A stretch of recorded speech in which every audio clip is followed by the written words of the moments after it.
හරි අපි අද පාඩම් පටන් ගමු. එතකොට අපි GIS එකේ කතා කරා GIS කියන ඊට කලින් සතියේ කතා කරා if එක සම්බන්ධව. අපි අද චුට්ටක් if එක ආයෙ ප්‍රැක්ටිස් කරලා මොකද හැම වැඩකදීම අපිට if කියන ෆන්ක්ෂන් එක තමයි වැඩිපුරම භාවිත කරන ෆන්ක්ෂන් එක Excel වලදී. ඒ නිසා ඔයාලට ඒක සම්බන්ධයෙන් හොඳ අවබෝධයක් තියෙන්න ඕනේ. ඒ නිසා අපි if එක තව ටිකක් ප්‍රැක්ටිස් කරමු. So everyone, you can download this file from LMS because I have made some updates. So download that from LMS.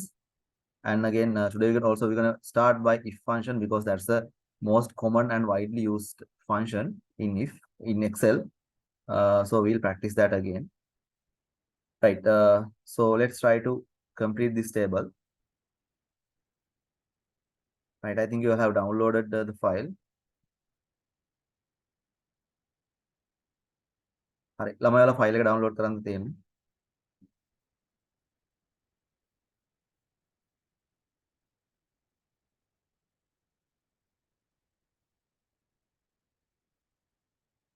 Have you downloaded the file, everyone?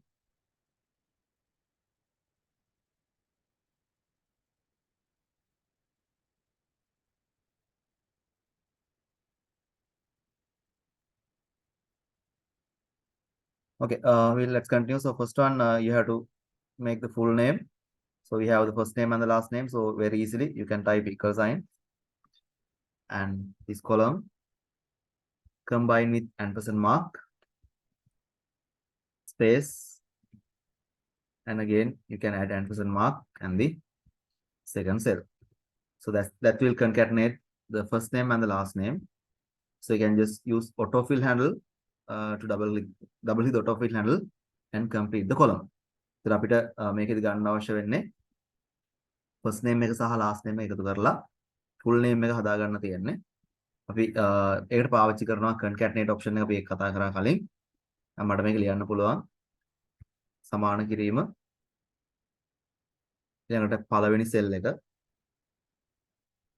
first cell ampersand mark එකෙන් කියන්නේ ඒකට ළඟින් ඊළඟ text එක ලියන්න කියලා. අපි මේක තවදුරටත් practice කරනවා. එතකොට මේකෙදි කරන්නේ strings දෙකක් නැත්නම් text දෙකක් එක ළඟින් ලියන එක. So we use this ampersand mark to write or to make two strings together, merge them actually. So then here I have to add first name, and if I just add the second name, you can see the names will be written like this one. So there is no space between first name and the last name. So මම නිකම්ම ලිව්වොත් ampersand mark එකත් එක්ක මේ දෙක ඒ text දෙක ඒකේ තියෙන වචන දෙක එක ළඟින් ලිය වෙනවා. හැබැයි ඒතර මැද space එකක් හම් වෙන්නේ නැහැ. ඒ නිසා මම කරන්නේ මේකට මැද space එකකුත් එකතු කරනවා. ඒකට මේ තියෙන space එකක්. ඒකට ඒක ආයෙ එකතු කරන්න ඕනේ එහෙනම් ඊළඟ cell එකට.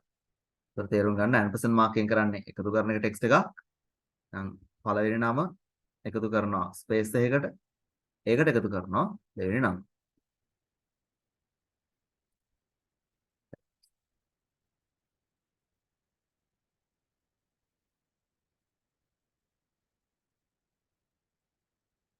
Next මේක රුපියල් LK වලට හරවන්න කියලා කියනවා. So we have already used data formats of data points පාවිච්චි කරලා තියෙනවා. ඔයාලට control shift down arrow press කරලා select කරන්න පුළුවන් ඔක්කොම ටික. ඊළඟ right click format cells.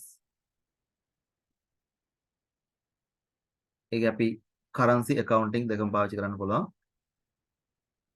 මම LKR කියන format එක දෙනවා.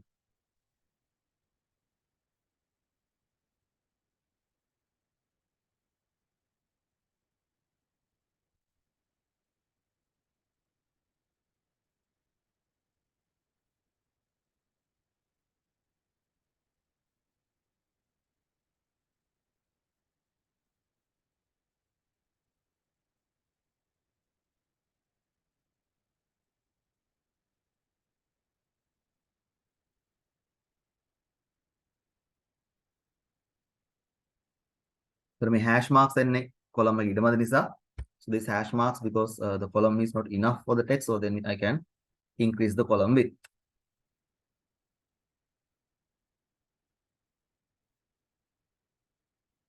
So I assume that you all are practicing with me. I'll give you time. හරි මම හිතනවා ඔයාලා මේකත් එක්ක ප්‍රැක්ටිස් කරනවා ඇති කියලා.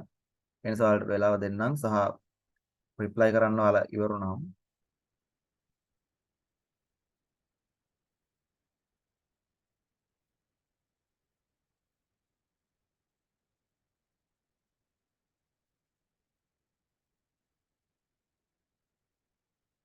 Okay, we'll move to the next one. අපි ඊළඟට යමු. එතකොට මේක ඊළඟට කියන්නේ කමිෂන් එක සම්බන්ධව.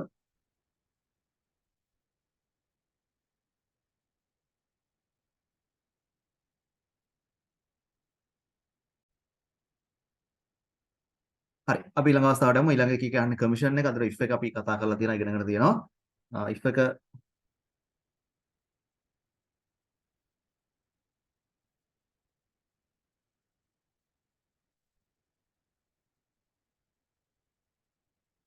if එක ලියන format එකක් ගත්තොත් equal sign if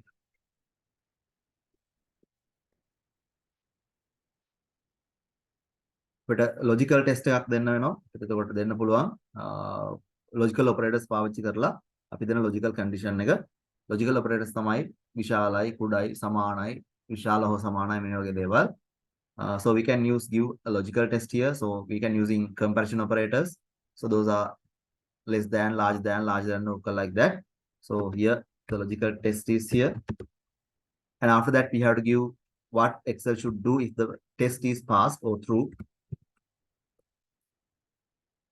And after that,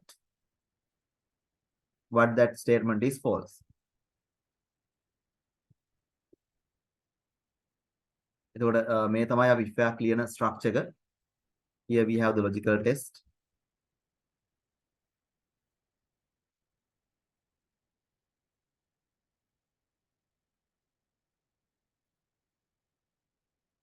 Or we call that condition.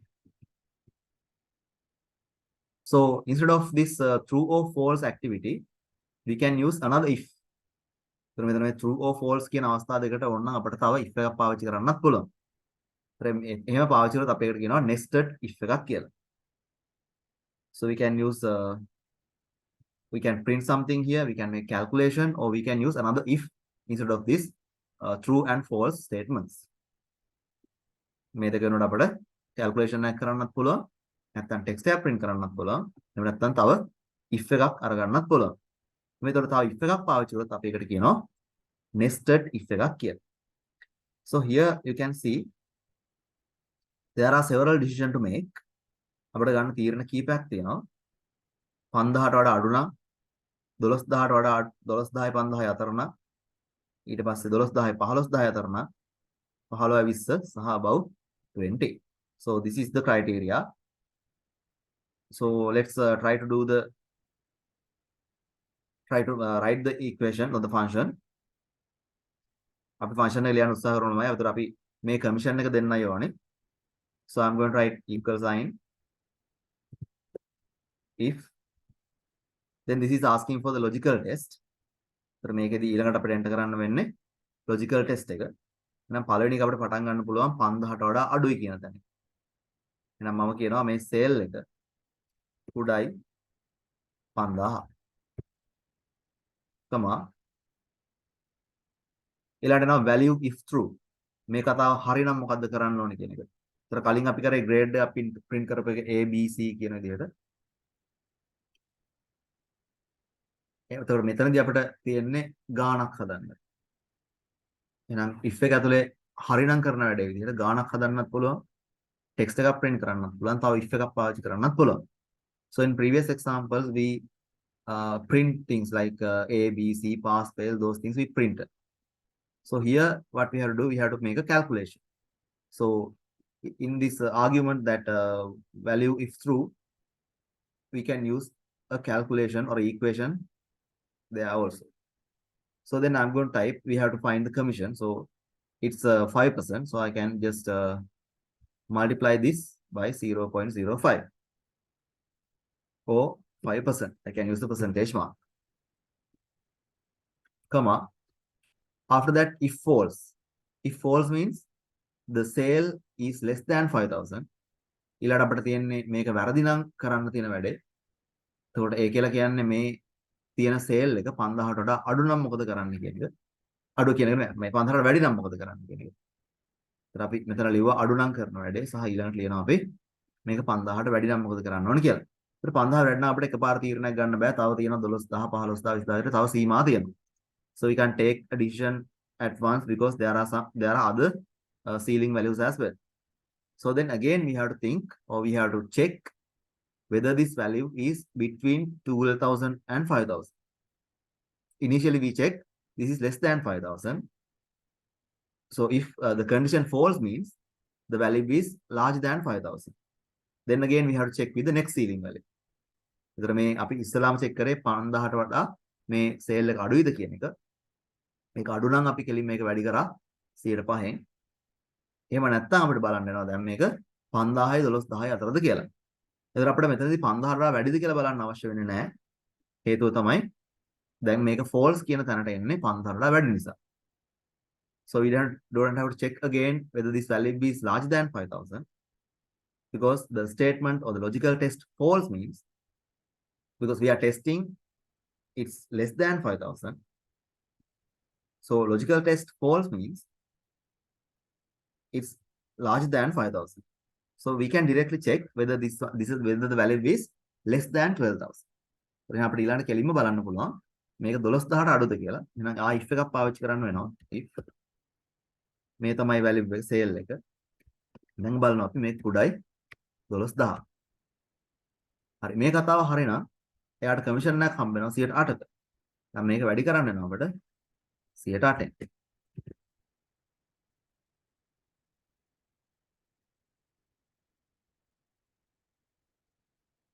comma again value is false නේද? මේ කතාවත් වැරදි. මේ කන්ඩිෂන් එකත් වැරදි. ඒ කියලා කියන්නේ මේ අනිවාර්යයෙන්ම 12000ට වඩා වැඩි කියන්නේ. So next ceiling value is 15,000. So again we have to use a if and check whether the value is in between 12,000 and 15,000. So we don't have to check about 12,000 because the statement or the logical test false means that is exactly larger than 12,000. So අපිට දැන් බලන්න තියෙන්නේ 15000යි 12000යි අතරද මේ value එක තියෙන්නේ කියලා. ඒක තමයි තුන්වෙනි criteria එක විදිහට තියෙන්නේ.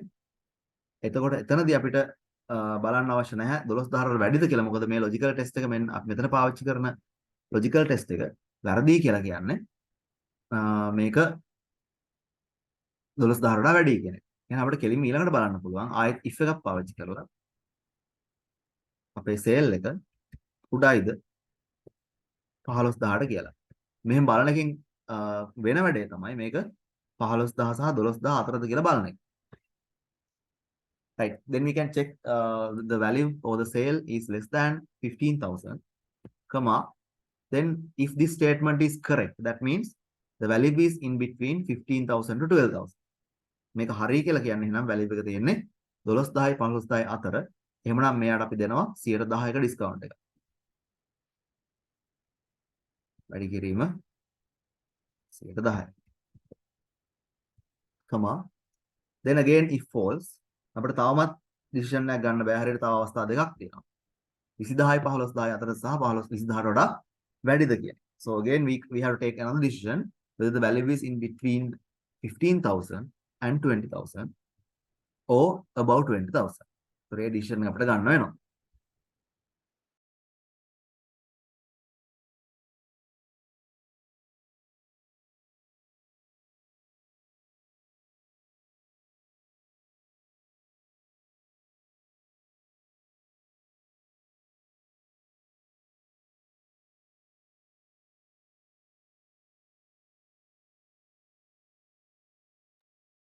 Okay, so we can type if again our sale less than 20,000. Next we can calculate the commission sale value multiplied by 15%. හරි. එතකොට අපිට 20000ට වඩා අඩුද කියලා බලනවා. ඒකේ තේරුම තමයි මෙතනදී 20000යි 15000යි අතරද කියලා තමයි අපි චෙක් කරන්නේ. හරි. ඒක හරියනම් අපිට කෙලින්ම කියන්න පුළුවන් මේක 115කින් වැඩි කරලා තමයි කමිෂන් එක හදන්න ඕනේ කියලා. එහෙම නැත්නම් දැන් අපිට ආයෙ චෙක් කරන්න දෙයක් නැහැ 20000ට වැඩි. ඒකට 20000ට වැඩි නම් 120ක් කමිෂන් එකක් හම්බ වෙනවා. ආයෙ if එකක් අවශ්‍ය වෙන්නේ නැහැ. දැන් මෙතනින් මට ලියන්න පුළුවන් the sales value multiply by 20%. Close bracket, again close bracket, again. So we have used 5 if functions. So I have to close 5 brackets. Sorry, four brackets. There are 4 if statements. Press enter, then this will calculate the commission.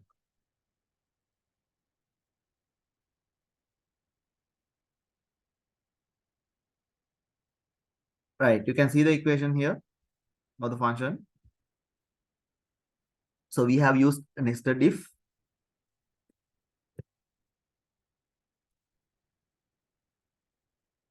This is how we write that.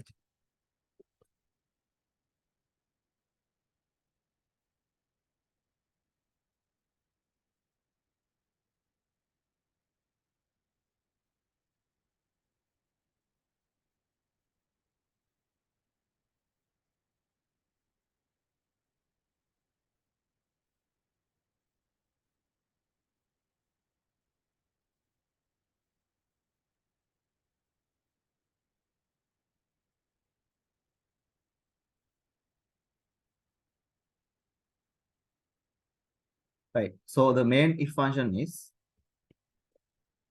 starting from here.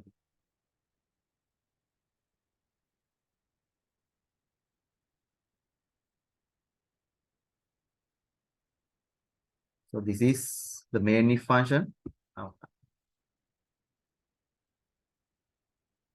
Then its logical statement.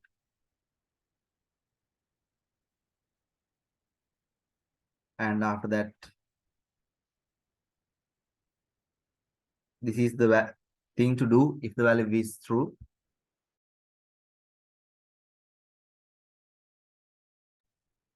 Again, this entire text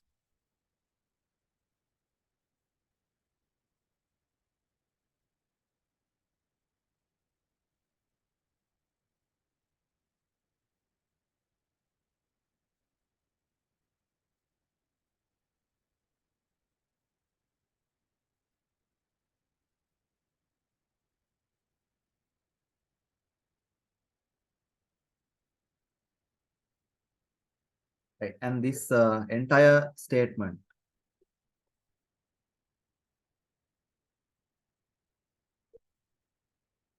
is the other part of if function. So from here to here, right? You can see if what to do if the condition is correct, and this part is what to do if the statement is not correct. Again, if we take the next if function, starting from here, this is the logical test, and this is what to do if the condition is true, and this is what to do if the condition is false. It comes up to here. So like that, we have divided, we have combined 4 if functions together, and then only we can have the value. So අපි මේ හදන් ගියාම if function එකේ මේකේ if functions 4ක් තියෙනවා. 4ම එකතු වෙලා තමයි nested if function එකක් හැදෙන්නේ.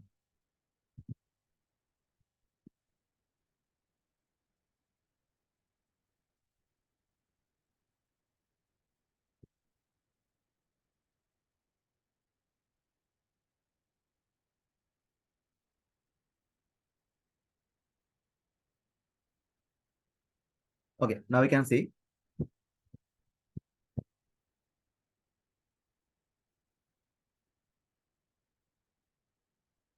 අපි කලින් කතා කරොත් පළවෙනි function එකේ මෙතනින් පටන් ගත්තා.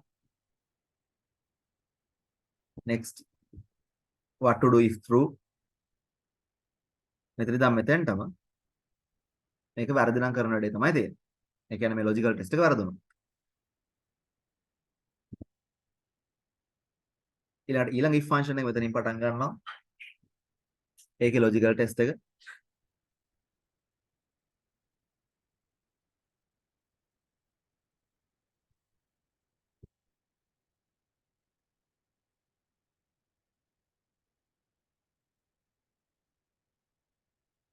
ඊළඟට ඒක හරිනම් කරන වැඩේ. ඊළඟට ඒක වැරදි නම් මොකද කරන්න කියන්නේ. ඊළඟ if function එක මෙතනින් පටන් ගන්නවා. ඒකේ logical test එකක් තියෙනවා. ඒක හරිනම් කරන්න තියෙන දේ. සහ මේ if එක කියලා කියන්නේ ඒක වැරදි නම් කරන්න තියෙන දේ. Again, there's another if function. It starts from here. This is logical test. So ඒකේ හරිනම් කරන වැඩේ මේක තියෙන්නේ. ඒක වැරදි නම් කරන්න තියෙන වැඩේ තියෙනවා. දැන් ඔයාලට පේනවා මෙහෙම if functions හතරක් එකිනෙකට combine වෙලා තමයි apply වෙන්නේ. So you can see 4 if functions combined together. So now you should be able to write these kind of functions by combining if functions together. So here, the next if,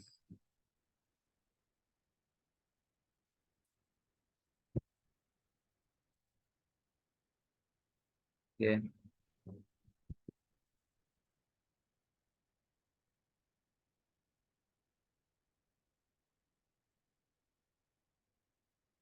See, these are the points, right?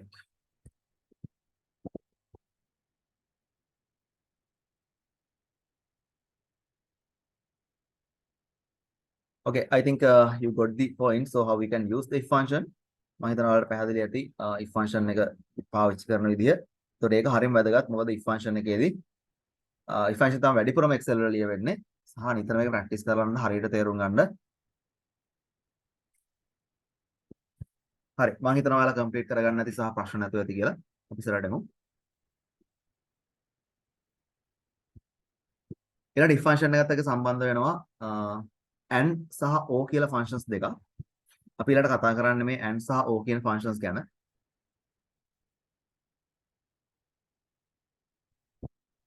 and o and.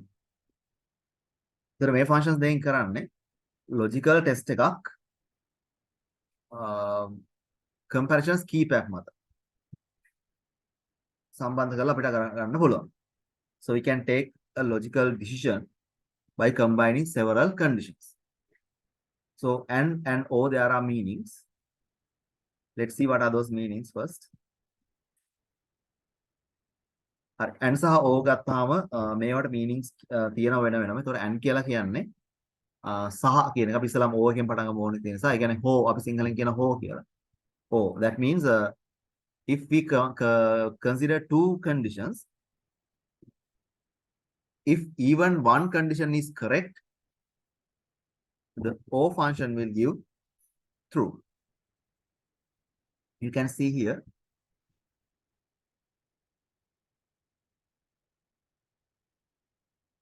So if I take two conditions like this, A and B,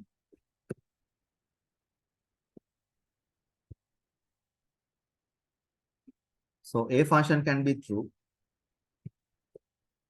and B also true.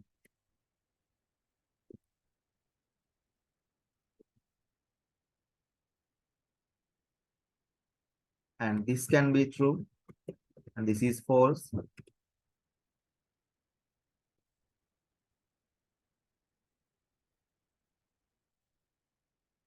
This is false, this one true.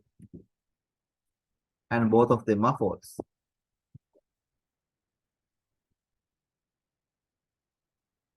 So my false කියන එකේ idea එක මොකක්ද? False true කියලා දැම්මේ. So that can be something like this. So if I take an example, I'm going to type for A and B.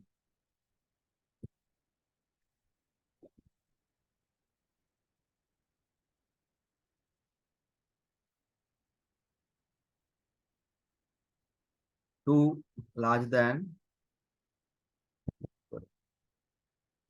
10 larger than 5. And here I'm going to say 2 less than 4. Again, this one true, false. So 5 less than 20. And this is false. That means we can say 4 larger than and 6. False and true. I'm going to type 5 equal 3. That is incorrect. Values less than 5 larger than equal 8. And this is true. We can say 10 less than or equal 10. Again, both of these are false.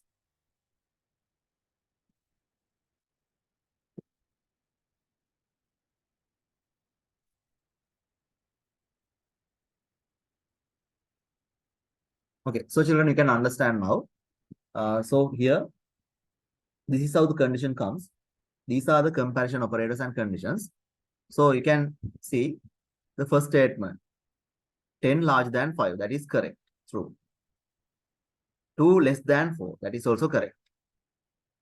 So the first one correct, the second one correct. 5 less than 20, that is correct, true.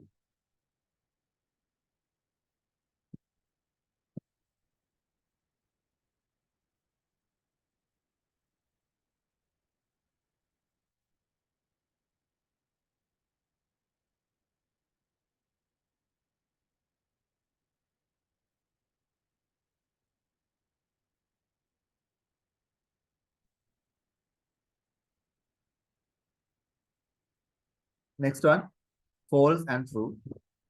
So 5 larger than or equal 8. ඒක වැරදි නේද? එහෙනම් අපි කියනවා ඒක false. ඒක වැරදි. ඊට පස්සේ 10 කුඩායි හෝ සමාන 10 කිව්වොත් ඒක හරි. ඊළඟ ගත්තොත් 3 විශාලයි 5 වැරදි. 6 කුඩායි 3 ගත් වැරදි. එහෙනම් අපිට මේ ටේබල් එක ගන්න පුළුවන් මෙන්න මේ වගේ උත්තර ටිකක්. එතකොට අපි O ෆන්ක්ෂන් එකකින් කරන්නේ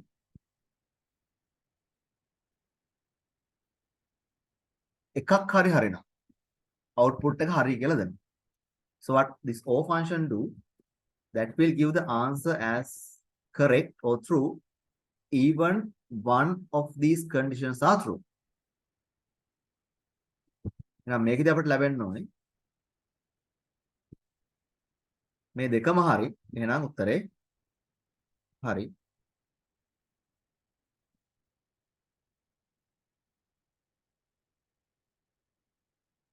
ඊළඟට මෙතන true false A හරි B වැරදි. ඒත් අවසාන උත්තරේ හරි.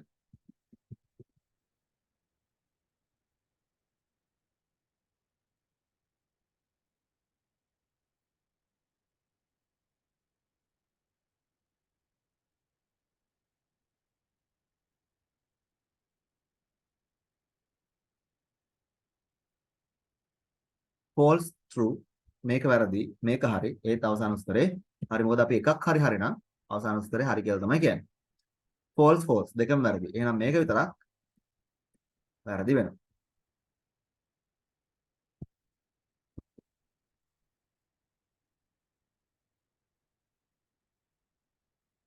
එහෙනම් O function එකෙන් කරන්නේ හැමතිස්සෙම අපි condition දෙකක් compare කරද්දී ඒක එකක් හරි හරි නම් අවසාන උත්තරේ හරි කියලා දෙනවා.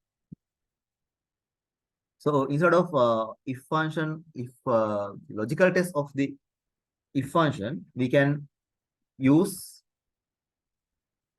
2 or 3 conditions by using or and operator or the function.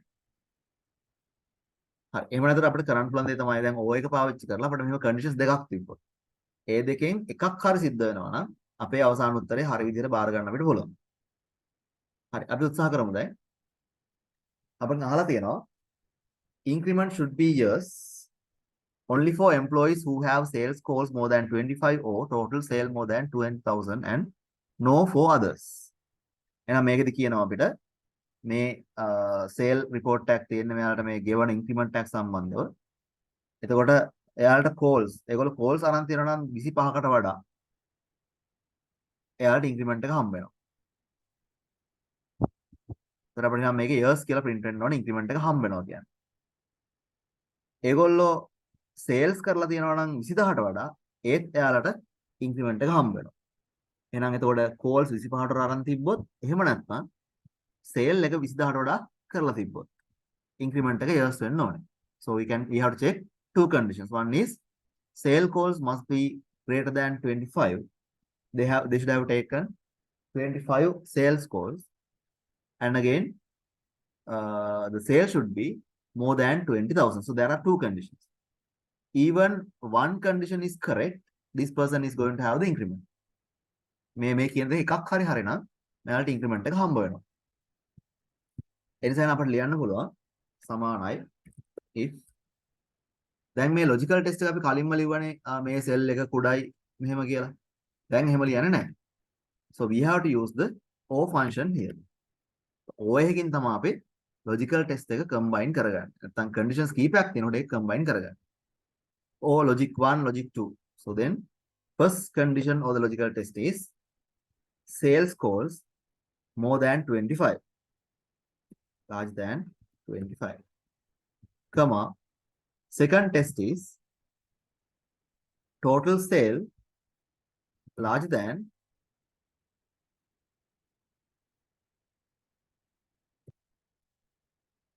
total sale larger than 20,000, close bracket. So now we have written the logical test. The කලින් if එකේ වගේ නෙවෙයි අපි එක condition එක කලින් if එකේදී පාවිච්චි කරේ.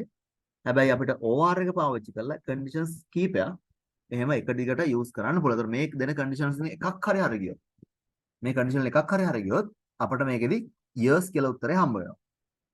හරි. අපිට years කියලා උත්තරේ හම්බුනොත් කරන්න තියෙන්නේ එහෙනම් years කියලා print කරන එක. එහෙම නැති අයට no. නම් function එක මෙච්චරයි වෙන්නේ. ඒතර මේ විදිහට උත්තර ටික අරගන්න පුළුවන්. So again study the function. So here we have used O and two conditions. So like that we can combine multiple conditions. So what this O statement do, even if one condition is correct or true, the entire statement will be true. මේ අපි දීලා මේ ඇතුලේ කමා වලින් වෙන් කරලා මෙහෙම දෙන condition එකක් හරි හරිනම් අවසාන උත්තරේ හරි කියලා තමයි ගන්න. එහෙම වුණොත් එයාට yes කියලා print කරනවා. So that is how O function works. Right, you can take your notes, and again those who are practicing you can take few minutes and complete the statement,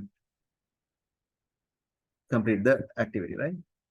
හරි ඔයාලට පොඩි වෙලාවක් දෙන්නම්. එතකොට ඔයගොල්ලෝ practice කරන අය තනියම ලියලා බලන්න සහ ලියලා complete කරගන්න. අවශ්‍ය අය අලුත් දේවල් ඉගෙන ගන්න දේවල් note කරගන්න. O function එක භාවිතා කරනවා. The condition is if one statement is correct, the entire answer will be yes.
Okay, let's move to the other one. So you can practice the second one by yourself.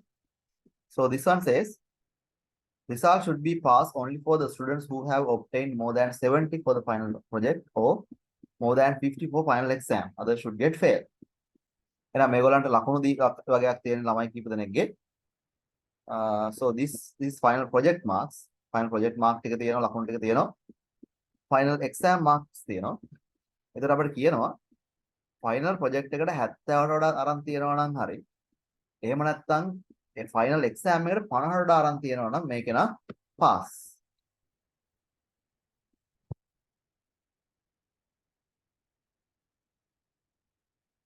result එක දෙන්න ඕනේ pass කියන එක.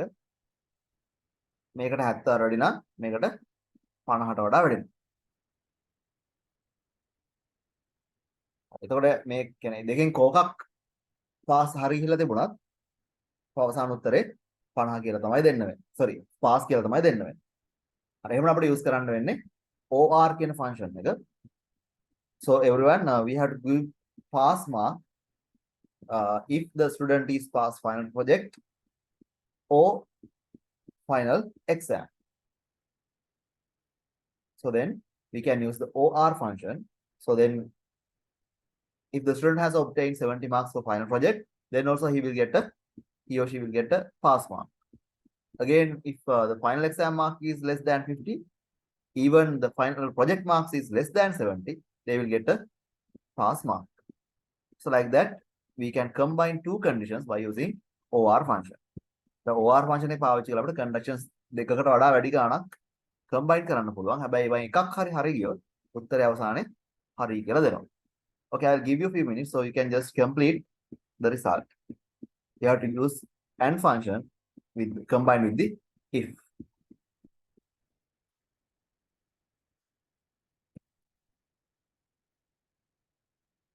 You can use if, and here we have to use or. And first test is this should be large than 70. The other condition is final exam mark should be greater than 50. Sorry, it should be equal, right? And equal here. Close bracket. So then we have completed the logical test. It connects two conditions with O function. Then after that, comma. The O function එකකින් තමයි මේ ටික combine කරේ. ඒ කියන්නේ එකක් හරි නම් අවසාන උත්තරේ හරි කියන එක. එහෙනම් එහෙම හරි ගියොත් එයාට දෙන්න ඕනේ pass කියන මාක් එක. එහෙම නැත්නම් fail.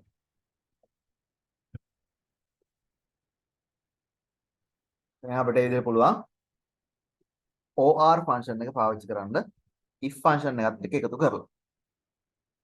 So like that we can use if function OR function combined with if. So the purpose is we can compare multiple conditions to take a decision. The decision what we can take will depend on the OR function. That means if only one condition is false, then the final result will be if one condition is true, the final result will be true. එකක් හරි ගියොත් අවසාන උත්තරේ හරි කියලා හම්බ වෙනවා මේ logical condition එකේදී.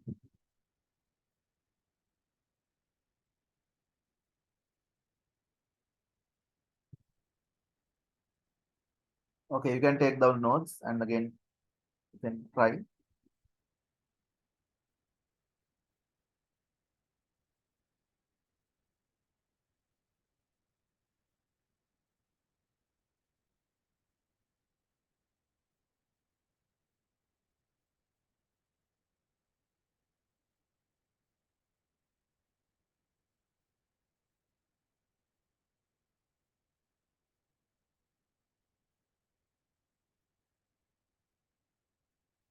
Okay, I assume that you all have completed. හරි මම හිතනවා ඔයාලා complete කරන්න නැති කියලා. අපි ඊළඟ object එකට යමු. Then children we are going to try the AND function. AND is also same but the logical test is different. I'm going to take the same here.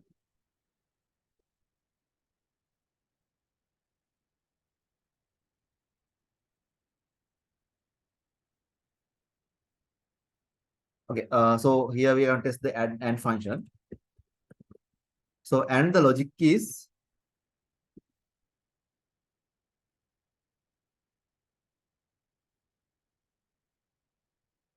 if one condition is false, the final result will be false.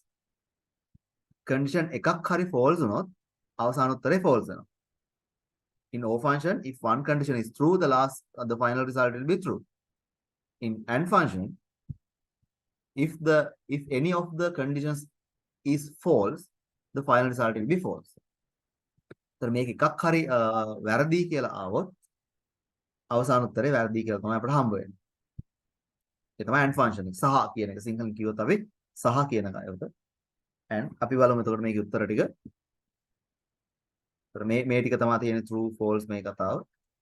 එහෙනම් මෙතන true මේ දෙකම හරි. හරි නිසා අවසාන උත්තරේ true. True false එකක් හරි එකක් වැරදි. එහෙනම් අවසාන උත්තරේ වැරදි. මෙතනත් false true. ඒ කියලා කියන්නේ එකක් වැරදි. එකක් වැරදි නම් අනිවාර්යයෙන්ම එකක් හරි වැරදි නම් අවසාන උත්තරේ වැරදි. ඊට false මේ දෙකම වැරදි. දෙකම වැරදි නම් අවසාන උත්තරේ කොහොමත් වැරදි. So you can see this one is true and this is true. The final answer is true. And here this one is true but this is false. So final result will be false. This one is false. This one is true, but the final result will be false.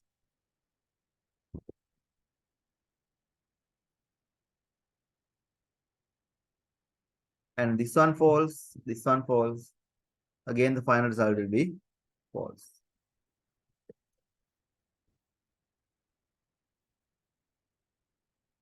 Right, you can see now.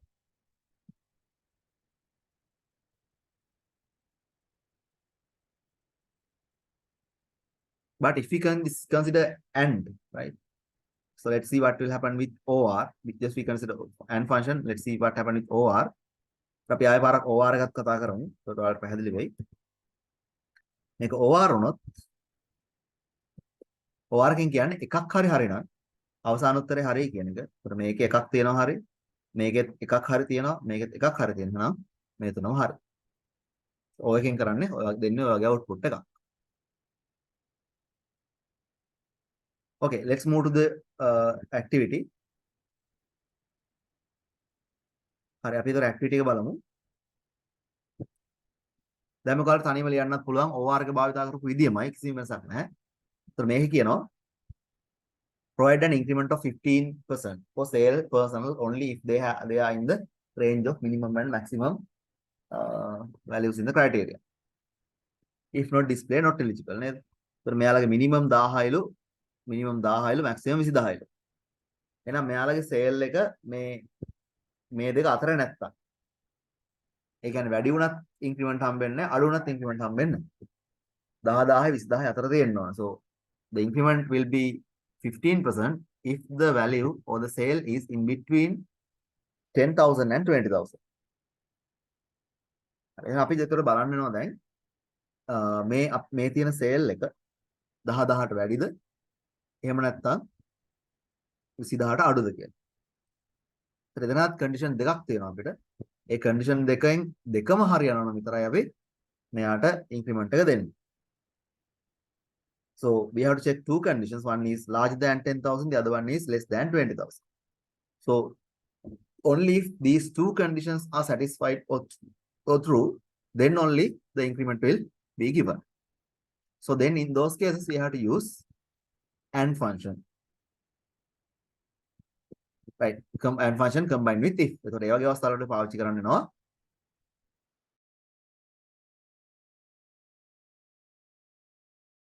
if function එකත් එක්ක combine කරලා AND කියන function එක. අපි try කරමු. equal sign if OR එක විදිහමයි. It's totally similar to the OR. And then we can give the conditions. First one, the value greater than 10,000, comma, again the value less than 20,000. Close bracket. So we have written the logical test now. Then logical test අපිට ගන්න වෙනවා 10,000ට වැඩි 20,000ට වඩා අඩු. and එකෙන් සම්බන්ධ කරන්න මොකද ඔය දෙකම satisfy වෙන්න ඕන නිසා. දෙකම හරියන්න ඕන අපිට උත්තරේ හරියන්න ඕන. එහෙනම් කමා මෙහෙම වුණොත් එයාට 115ක ඩිස්කවුන්ට් එකක් හම්බ වෙනවා කියලා. එහෙනම් C8 සෙල් එක වැඩි වෙන්න ඕනේ. 115. You can write 15% or 0.15. Like that you can use the percentage. එහෙම නැති වුණොත් අපිට print කරන්න කියලා දෙනවා not eligible කියලා. comma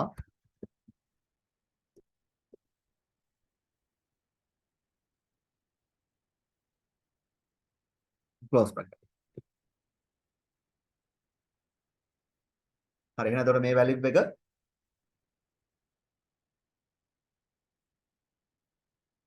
මේ අතර තියෙනවා නම් විතරයි එයාට හම්බ වෙන්නේ increment එක. Okay, you can complete now.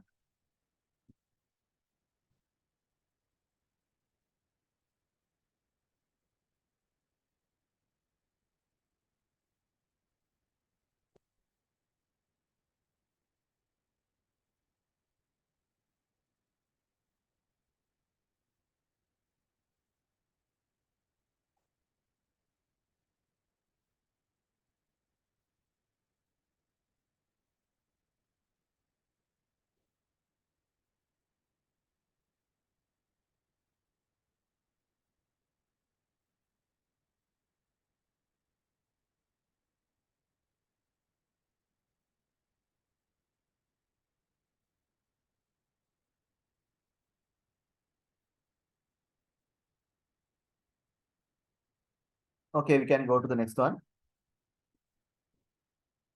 So next example, it's the same table, but the result should be different. So this says the result should be passed only for the students who have obtained 70 for the final project and more than 50 for final exam. එතකොට එහෙනම් කලින් කිව්වේ අපි final project එකට 70 වඩා ගත්තත් final exam එකට 50 වඩා ගත්තත් මේකට pass වෙනවා මෙයාට pass mark එකක් හම්බ වෙනවා කියලා. හැබැයි දැන් condition එක තියෙන්නේ මෙයා final එකට 70කට වැඩිය ගන්නත් ඕනේ. final project එකට 70 වඩා ගන්නත් ඕනේ. final exam එකට 50 වඩා ගන්නත් ওই දෙකම satisfy වෙන්න ඕනේ. In the previous example we used OR function and gave the result, and here then we have to use the AND function because both condition have to be satisfied or true. එහෙනම් මේ අපි භාවිත කරන conditions දෙකම හරි ගියොත් විතරයි මෙයාට result එක pass කියලා හම්බ වෙන්නේ. ඒ වගේ අවස්ථාවලට පාවිච්චි කරන්න වෙන්නේ AND කියන function එක. So you can write if function equal sign if. So again before the logical test, to give the logical test actually we have to use AND function here. And the logical test එකක් දෙන්න බෑ අපිට දෙකක් තියෙන අවස්ථා. එකක් තමයි final project එක අනික final exam එක. ඔය දෙකම pass වෙන්න ඕනි. දෙකටම අදාළ condition එක satisfy වෙන්න ඕනි. මෙයාට result එක pass කියලා හම්බ වෙන්න නම් එහෙනම් අපි කියනවා so you can say this final project larger than 70, larger than or equal 70, comma sorry we have to combine that with AND. The next condition is final exam mark larger than equal 50. So these are the two conditions that we're going to check, and only if these both of the conditions are correct or true, the result will be true. So then we can type pass, if not fail. So even one condition is correct, this person will get the negative value. So now you can check this with the previous one. So in OR we got only one fail, but here there are only two passes. So like that, depend on our requirement, we can use and or function.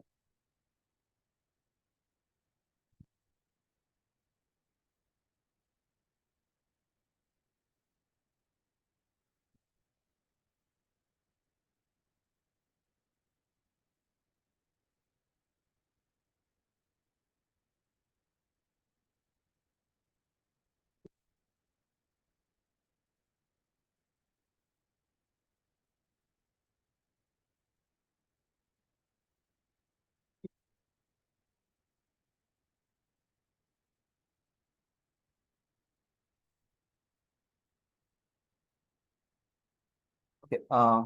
Then you can now complete and again take your notes.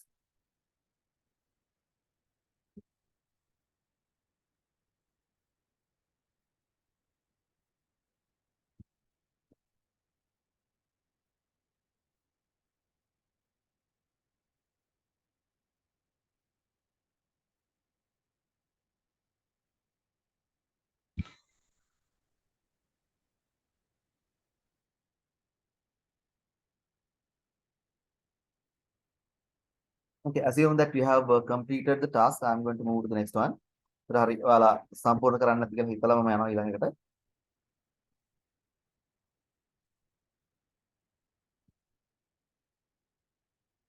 Right, next we are going to learn about Excel application. So this is very important part. අපි ඊළඟට කතා කරන්න යන්නේ Excel applications ගැන.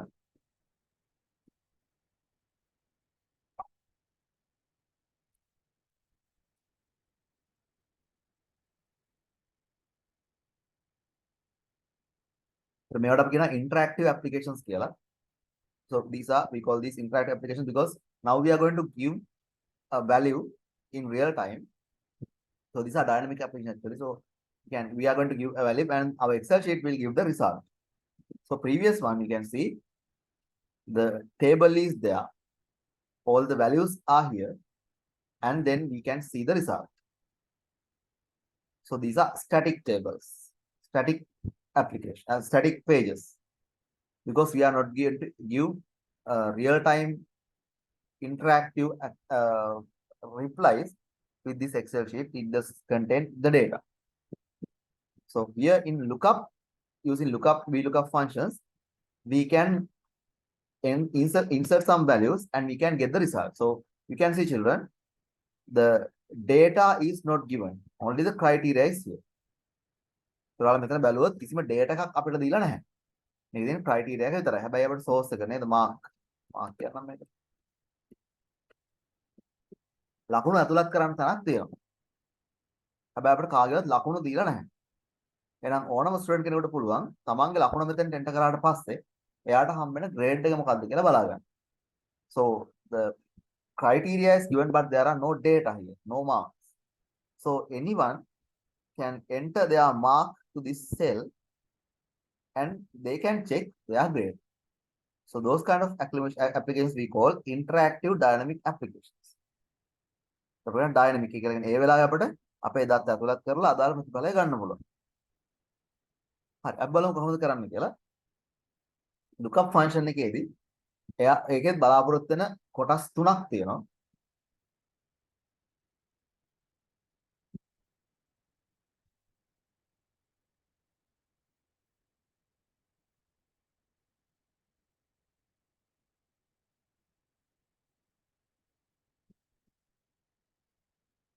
lookup function එක මේක එනවා lookup value කියලා එකක්.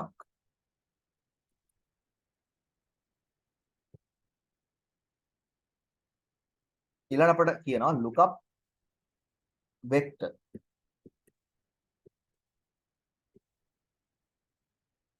ඊළඟට අහනවා result vector එක මොකක්ද කියලා.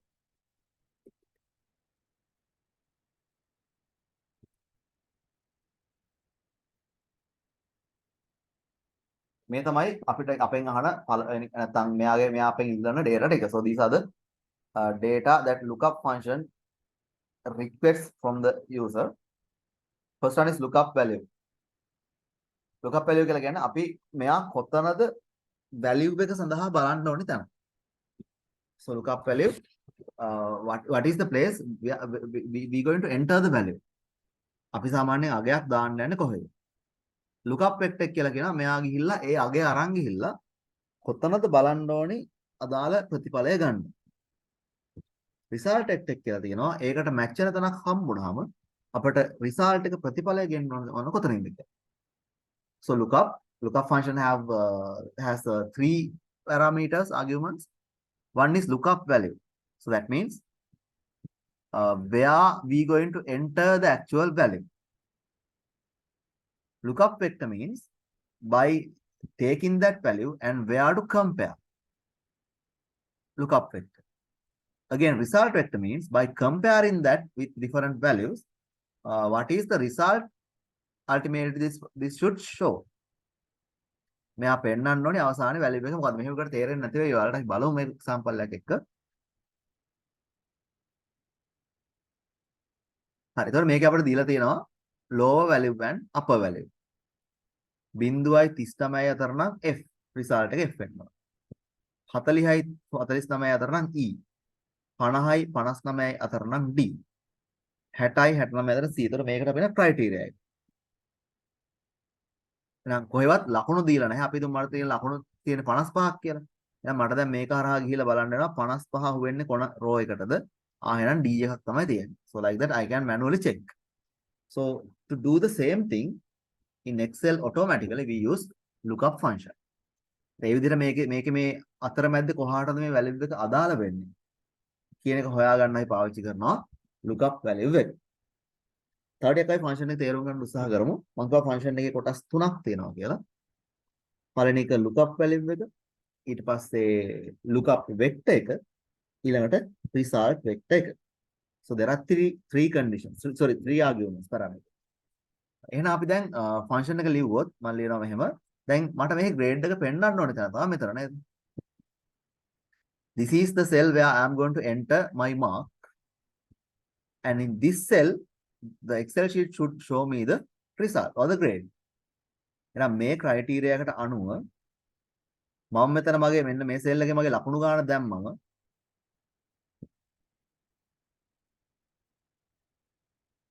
මේ සෙල් එකේ මම ලකුණු ගාන දැම්මම Excel sheet එක මට පෙන්නන්න ඕනේ මොකද්ද මට හම්බ වෙන result එක කියලා grade එක කියලා. හරි අපි බලමු ඉස්සෙල්ලා එතකොට ඔයාලට පැහැදිලි වෙයි අපි එක උදාහරණයක් කරපුවම හරියටම. එහෙනම් මම දැන් grade එක පෙන්නන්න ඕනේ මේ සෙල් එකේ. අපි ලකුණු enter කරන්න යන්නේ මෙතන. අපි enter කරන ලකුණ අනුව grade එක මෙතන පෙන්නන්න ඕනේ. So everyone we are going to enter our mark here. When I just enter my mark, the grade should be displayed in this cell. It's a very simple thing. So then I have to write the function or the equation in this grade cell. නැතර මම මෙතන result එක ගන්න බලාපොරොත්තු වෙන්නේ. මම result එක ගන්න බලාපොරොත්තු වෙන්නේ මෙතන නම් මට function එක ලියන්න වෙන්නේ මෙන්න මේ cell එකේ.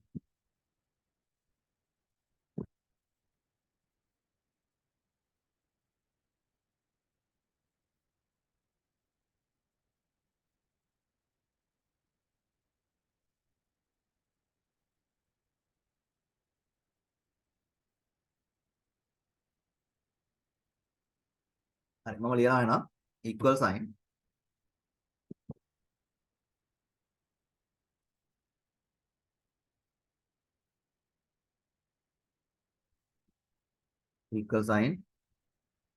lookup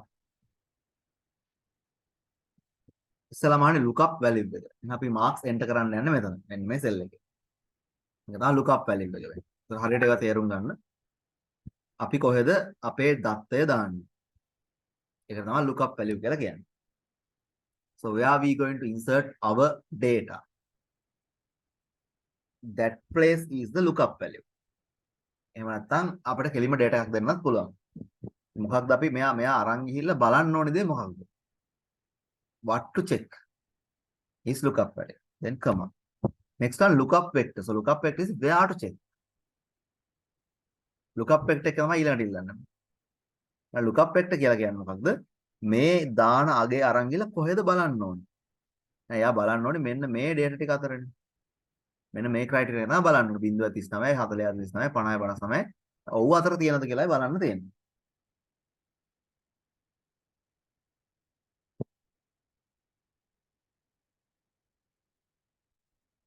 හරි. එහෙනම් මම ඒ රේන්ජ් එක සිලෙක්ට් කරලා දුන්නා. ඒකට කියනවා lookup vector එක කියලා. කමා ඊළඟට අහනවා result vector එක. එහෙනම් මෙතන අපි මේ දැන් මගේ කියන H4 කියන සෙල් එකේ එන්ටර් කරන වැලියු එක අරන් ගිහිල්ලා B6 to C11 කියන කොටසේ මේ රේන්ජ් එකේ මෙයාගේ පරීක්ෂා කරලා කොහේ තියෙන උත්තරයක්ද ගෙනල්ලා පෙන්නන්න ඕනේ. කියන එක තමයි result vector කියලා කියන්නේ. So this result vector means I'm going to enter my mark here in H4 cell, and again by taking this value from the H4 cell, where to check, where to compare is lookup vector. So we have selected the lookup vector, that is B6 and C11. After that, the function request the result vector. So result vector should be this one because result is here. The criteria and the result. Then I can close bracket and press enter. This will say F. That is because there is no mark still here. If I enter 55, I should get a D mark. So like that, anyone can enter their mark and see the result. So then that is why I told you earlier, this is dynamic and interactive. It's interactive. අන්තර් සම්බන්ධයි නැත්නම් අපිට මේත් එක වැඩ කරන්න පුළුවන්. ඕනම data එකක් enter කරලා අපිට ඊට අදාළ result එක ගන්න පුළුවන්. ඒ result එක ගෙනත් දෙන්නේ මේ table එකේ තියෙන criteria එක අනුව. So that is the purpose we are going to use the lookup function. මෙහෙම criteria එකක් දීලා තිබ්බොත් හරියටම compare කරගන්න පුළුවන් විදිහට low value එකයි upper value එකයි lookup function එකෙන් අපි දෙන value එකක් කොහෙද තියෙන්නේ කියලා බලලා අදාළ grade එක ගෙනත් දෙන්න පුළුවන්. නැත්නම් ඕනම දෙයක් කරගන්න පුළුවන්. ඒකට කරන්නේ අපි දෙන value එකක් අර වගේ lookup vector එකේ බලලා ඊට අදාළ result එක ගේන එක. So please understand situation. What this lookup function do is that will take the value where we enter the value, enter the data, and that will check in the lookup vector where that value is, and depending on the search or the hit, this will give the output as a result from the result vector. මේ අතර output එක දෙනවා result vector එක බලලා. එහෙනම් අතර අපි lookup function එක ආයෙ බලුවොත් මේ තියෙන්නේ lookup value එක මෙතන තමයි value එක enter කරන්නේ අපි. So this is the lookup value. In H4 cell we are going to enter the value, and this is the lookup vector where Excel should check this value, that is lookup vector, and this one is the result vector. That means when a hit is there, ඒක ගැලපුණාම එක තැනකට කොහෙ තියෙන නැත්නම් කොතන තියෙන result එකද ගෙනත් පෙන්නන්න ඕනේ. So children, I'm going to write this again. Equal sign lookup. Lookup value. This is the value. This is the place where we're going to enter the value. Come on. Lookup vector. So low value and the upper value is there. කුඩාමගේ විශාලගේ අතර vector එක දීලා තියෙනවා. ඔබට ඒක ලේසියෙන් select කරලා දෙන්න පුළුවන්. ඊළඟට එන එතෙන්ට එකක් match වුණාම, so when a mark match to the criteria or the lookup vector, then what is the result vector? මේට අදාළ result එක කොතනින්ද ගේන්න ඕනේ? So this is the result vector. So there is important thing, when you have selected what we call lookup value, lookup vector, the result vector must have number of rows similar to the lookup vector. එහෙනම් මේකේ තියෙන rows ගන්නව සමාන vector සමාන තැනක් වෙන්න ඕනේ result vector එකේ. නැත්නම් මෙයාට මේ තීරණය ගන්න බෑ. ඒතර මෙයා බලනවා මේ upper සහ low value අතර කොහෙද තියෙන්නේ, ඊට අදාළ උත්තරේ ගෙනල්ලා දෙනවා.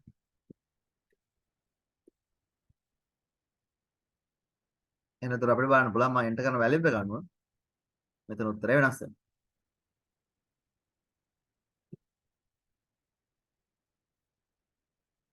Okay, so you can try the next one.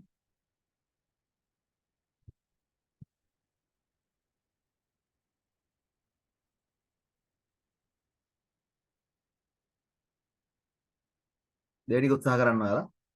Income එක අපේ ආදායම මෙතන දැම්මම tax calculation එකක් තමයි තියෙන්නේ. මෙතන අපිට ගෙවන්න වෙන tax එක. රුපියල් වලින් tax එක කීයද කියලා පෙන්වන්න ඕන. So again similar data is given in two columns, minimum and maximum. So you can select the result vector, sorry, the lookup vector, and then the result vector, then is finished. එතකොට ඔයාලට පුළුවන් මෙතෙන්ට අපි income එක දානවා. දැන් මම මේ දාන ඉන්කම් එක ගිහිල්ලා කොහෙද බලන්න ඕනේ. එහෙනම් මේ ටික තමයි lookup vector එක වෙන්නේ. කොහෙද මේ දාන ඉන්කම් එක අරන් ගිහලා මම රුපියල් 1000යි කියලා දැම්මොත් ඒ 1000 කියන වැලියු එක අරන් ගිහලා මෙන්න මේගොල්ලෝ අතර කම්පයර් කරනවා. එහෙම මැච් වුණොත් ගේන්න ඕන රිසල්ට් එක තමයි මේ තියෙන්නේ. එහෙනම් lookup vector එක ඊළඟ result vector එක. හරි. මෙතන tax එක ගන්න ෆන්ක්ෂන් එක තනියම ලියන්න උත්සාහ කරන්න.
හරි බලමු. එහෙනම් ඉන්කම් එක මම එන්ටර් කරන්න යන්නේ මෙතෙන්ට. ඊට අදාළව tax එක හොයාගන්න තමයි තියෙන්නේ. එහෙනම් ලියන්න පුළුවන් අපිට equal sign lookup. lookup value එක ඉල්ලන්නේ. මෙතෙන්ට තමයි අපි value එක එන්ටර් කරන්න යන්නේ. තමයි. ඊළඟ lookup vector එක. ඒකට මේ තමයි lookup vector එක. තමයි. ඊළඟට result vector එක. දැන් මෙතනින් අපිට හම් වෙනවා tax එක percentage එකක් විදිහට කීයක්ද කියලා. එහෙනම් මේක අපි රුපියල් වලින් හොයාගන්න නම් මේක අපි වැඩි කරන්න ඕනි. මෙතන දාන ඉන්කම් එක.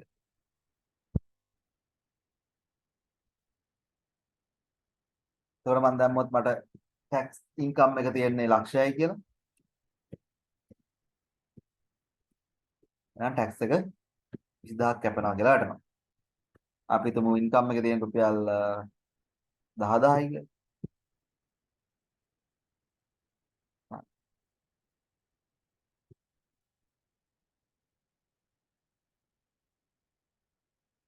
එතකොට tax එක 300යි කියලා වැටෙනවා. හරි නැත්නම් මේ වෙන්නේ මම එන්ටර් කරන වැලියු එක අරන් ගිහිල්ලා මෙන්න මේ අපි දුන්නු lookup vector එකේ බලනවා කොතෙන්ටද මොන row එකටද match වෙන්නේ කියලා. එහෙනම් මේ match වෙන row එකට දාලා result vector එකේ තියෙන වැලියු එක මෙතෙන්ට අරන් lookup function එක කරන්නේ නේද? Right over and let's try again.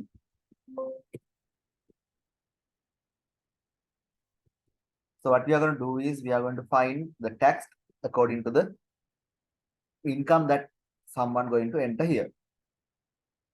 මෙතෙන්ට enter කරන්න යන එකට දාලා income එකට දාලා tax එක කීයක්ද කියලා හොයන්න තමයි යන්නේ. Right. So then we can type equal sign and use lookup function. And it's asking for the lookup value. So this is the place we are going to enter the lookup value. අපි value එක enter කරන්න යන මෙතන. තමයි lookup vector. So this is the vector.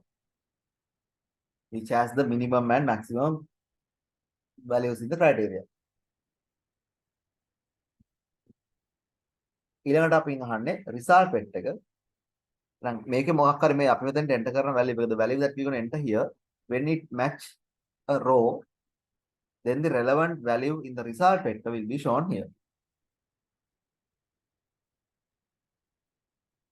අපි මෙතන enter කරන value එකට අදාළ row එකේ හම්බ වෙන value එක මෙතෙන්ට ගෙනවා result vector එක විදිහට. So everyone, this will match the value in the criteria and then give the value in the result vector relevant to that row. Then we have to give the result vector, that is this.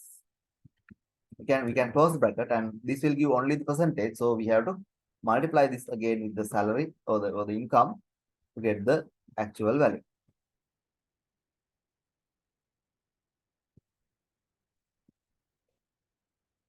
So you can take few minutes and complete, and again please take down the notes.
හරි අපි ළඟට යමු.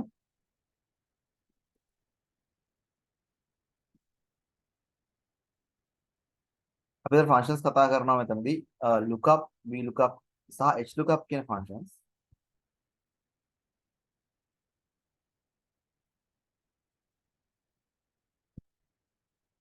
එන මේ functions ටික තමයි අපි කතා කරන්නේ. lookup function එක, hlookup සහ vlookup. So lookup function එක පාවිච්චි කරනවා අර වගේ maximum minimum values දීලා තියෙන ලාවට අපි දෙන value එකක් කොතෙන්ටද match වෙන්නේ කියලා බලන්න. So we use lookup function to find the place that a value match depending on the maximum and minimum values. So depending on that value again, it will give us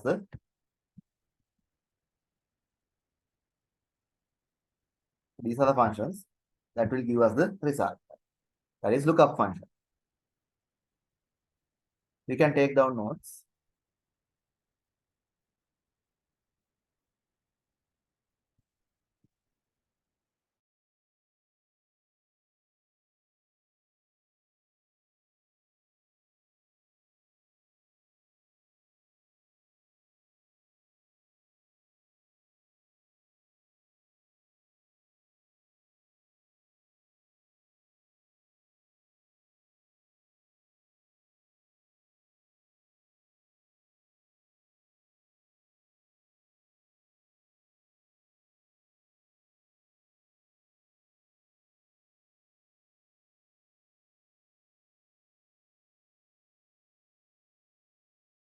Then we use hlookup function to find matching value in a table which has data. So lookup function, we don't think about data. We need only the criteria. But hlookup and vlookup, we need a table with the data. So we are going to find some matching value from the data, not from a criteria. So lookup, we use the criteria, but hlookup and vlookup is different. So we need a data table. So අපි lookup function එකේදී කරේ අපි criteria maximum minimum value ටික තමයි තිබ්බේ. ඒතර ඒක බලලා තමයි කියන්නේ මොකද්ද ගැලපෙන result එක කියලා. හැබැයි hlookup vlookup functions වලදී එහෙම නෙවෙයි. අපර data තියෙන table එකක් වුණා data වලින් තමයි ඒ matching value එක හොයාගන්නේ. හරි අපි උත්සාහ කරලා බලමු.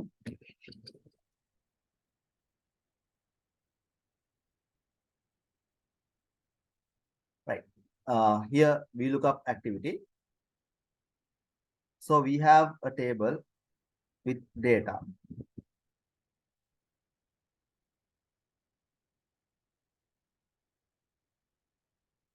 In the table, you can see the districts are here and land area, number of farmers, regional office, expenses, and income. So this is about coconut cultivation in Sri Lanka. So these are districts, land area where the coconut is cultivated, number of farmers, coconut landowners, and then regional office means is there a coconut cultivation board office in the district, and the expenses and income is here. අතන මේ table එකේ තියෙන්නේ පොල් වගා කිරීම සම්බන්ධ data ටිකක්. එතකොට ඒකෙදි district එක සහ ඊට අදාළ විස්තර ටිකක් තියෙනවා. ඒත් අපි දැන් කරන්න යන්නේ අපි ගාව මේ data ටික තියෙනවා. ඒත් මේකෙන් අපිට data මේ table එකෙන් බලන්න උදාහරණයක් විදිහට අපි කිව්වොත් මම හිතමු මට යාපනයේ district එකේ පොල් වගා කරන අය කී දෙනෙක් ඉන්නවද බලන්න ඕනේ. දැන් මට සිද්ධ වෙනවා මෙන්න මේ කොලම් එක දිගේ පහළට ඇවිත් යාපනය හොයාගත්තා. ඊළඟට නම් මේ රෝ එක දිගේ යන්න වෙනවා number of farmers කියන කොලම් එකට. මට මෙතනින් හම්බ වෙනවා කී දෙනෙක් farmersලා නැත්නම් පොල් වගා කරන අය මෙතන ඉන්නවද කියලා. එහෙනම් මම හොයාගත්තේ කොහොමද? කොලම් එක දිගේ පහළට ඇවිල්ලා ඒකට මැච් වෙන වැලියු එක ආය පාරක් රෝ එක දිගේ ඉස්සරහට ගියා. එහෙනම් තමයි හොයාගත්තේ. එහෙනම් district එක තමයි මම බැලුවේ.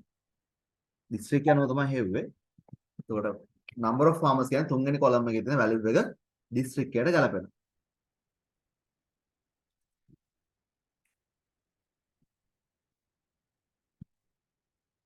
So I just check by the district.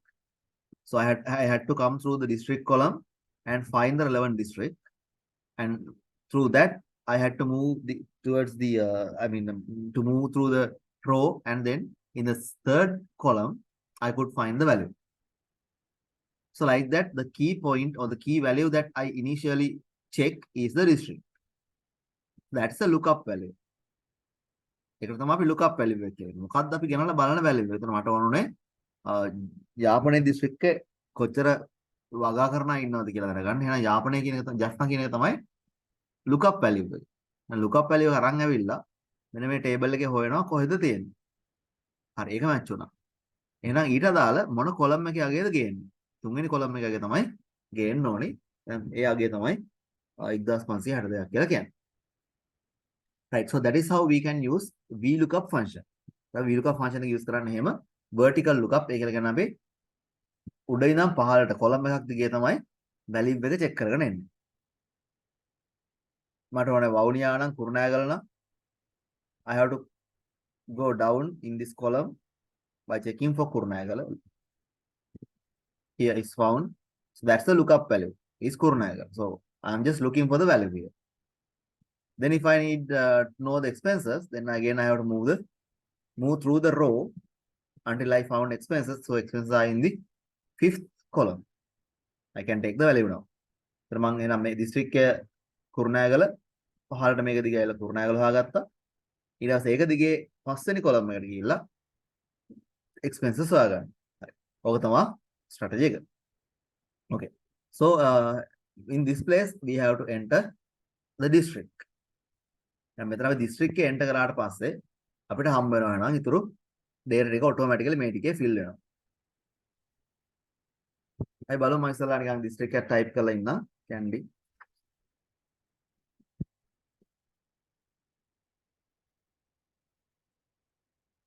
දැන් land area එක හොයාගන්න ඕනේ. හරි. දැන් අපි බලමු කොහොමද මේක කරන්න කියලා. මේ candy කියන district එකට අදාළව. So that's a lookup value. ඒකලගේ කොච්චර land area එකක් තියෙනවද? වගා කරනවද පොල් කියලා හොයාගන්න ඕනේ. Okay, so I'm going to type equal sign h lookup, sorry, v lookup. එයාත් අහනවා ඉස්සල්ලාම lookup value කියලා එකක්. In this function, also it requests the lookup value.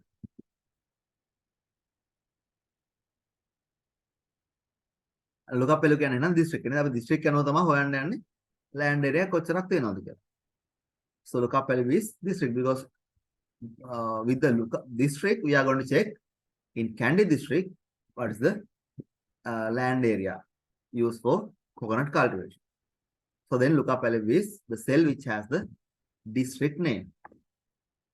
Then comma table array. This time it's asking for a table. Earlier that was lookup vector because that request only the criteria, maximum and minimum criteria. So there were no data. So කලින් උදාහරණෙදී අපි lookup පාවිච්චි කරපේද data තිබුණා නැහැ. යාගේ තිබුණේ අඩුමගයයි විශාලගයයි ඔය දෙක තමයි තිබුණේ. ඒ දෙක අතර තමයි අපි මේ දෙන value එක බැලුවේ. හැබැයි දැන් මෙතනදී කරන්නේ අපි data table එකකින් තමයි මේ value එක හොයාගන්න යන්නේ. එහෙනම් table array කියලා කියනවා කොහෙද මේ data තියෙන මොකද්ද table එක. එහෙනම් මේකනේ අපේ table එක මේකනේ data තියෙන්නේ. ඉතින් මම සම්පූර්ණ table එක select කරලා දෙනවා.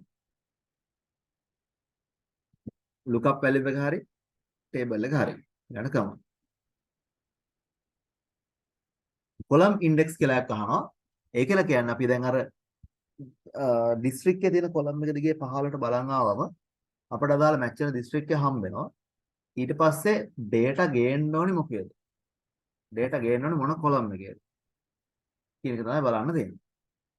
හරි. එහෙම වුණොත් column index එක කියලා කියන්නේ මොකක්ද? මේකේ table එකේ බැලුවොත් 1 2 land area එකේ තියෙන්නේ දෙවෙනි column එක.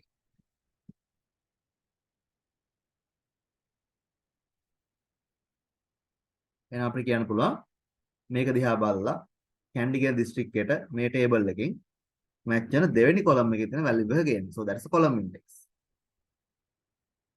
comma true false කියලා අහනවා අපිට approximate or exact. මේක ළඟින් ගැලපෙන value එකක් ගේන්නද නැත්නම් හරියට match වෙන එක ගේන්නද කියලා. So we need the exact match. So we can give 0. Right. These are the parameters. We have to give 4 parameters here. One is the lookup value. What is the value that we want to check in the table? Then the table array. What is the table? Where the data is located? So we have to select the entire table. And this is column index. So by just after finding the relevant district or the value, the lookup value, what is the column this Excel should consider to take the data? Data ගන්නේ මොන column එකෙන්ද? එහෙනම් 0 indicates we need an exact match. හරියටම ගැලපෙන match එක අපිට ඕනේ. කියන එක 0 වලින් කියනවා. Right, so that is how we are going to write the lookup function. So when I type like this, so this will show me the land area. Again another example. අපි තාක බලමු. Equal sign lookup value. So we are going to find the number of farmers depending on the district. අපි හොයාගන්න යන්නේ district එකේ අනුව farmers ලා කී දෙනෙක් ඉන්නවද කියලා. එහෙනම් district එකේ තමයි හැමදෙස්සම lookup value එක වෙන්නේ. මම lookup value command. lookup vector එක ආයෙත් ගත්තොත් මේ table එකමයි. මේකේ data තියෙන්නේ. And this is the table.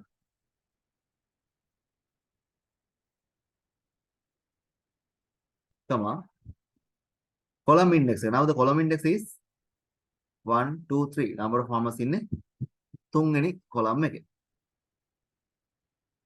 The column index is 3 and again 0 to find the exact match. Right. So now when we just change the district, let's see. You can see the values are changing. So then depending on the district, all the values are taken here. That is called VLOOKUP because we are going to find some data from a table and display them in another place. So අපි කරන්න යන්නේ table එකේ තියෙන data වලින් අපිට අවශ්‍ය data එක අරගෙන ආවිල්ලා එළියට ගන්න එක. මෙතන print කරගන්න එක. එහෙනම් අපි දැන් district එක type කරපුවාම ඊට අදාළ data වලින් මේ ටික fill වෙන්න ඕනේ. ඒ වගේ වැඩකට අපි ඒතර පාවිච්චි කරනවා VLOOKUP කියන function එක. හරි ඔයාලා notes දාගන්න සහ activity එක complete කරන්න.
I just write all the functions. The functions are completely leave පේනවා ඇති. මේක තරක් ගත්තොත් K3 තමයි lookup value එක වෙන්නේ. lookup vector එක වෙනස් වෙලා නැහැ. column index එක 5. ඒ කියලා කියන්නේ 1 2 3 4 5. මේ දැන් මේකේ මම ගාලා select කරලා දෙන නිසා අතට මේ පැත්තෙන් ගාලට ආවා. එකෙන් columns 5ක් ඉස්සරහට ගිහිල්ලා 2.5 කියලා උත්තරේ හම්බ වෙනවා.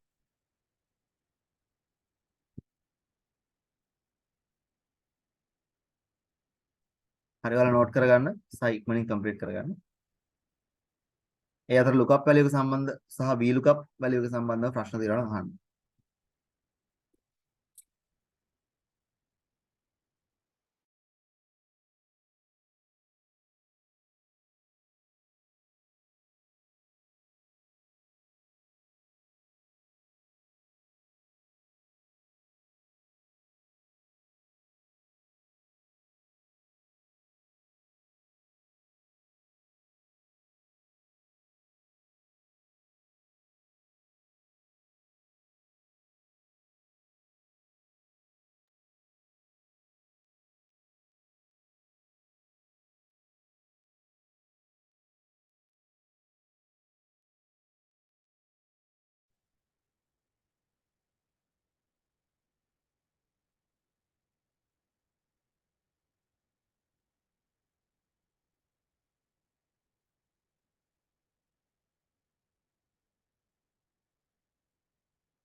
හරි. ඊතර ඔයාලා බලා ගන්න function එක.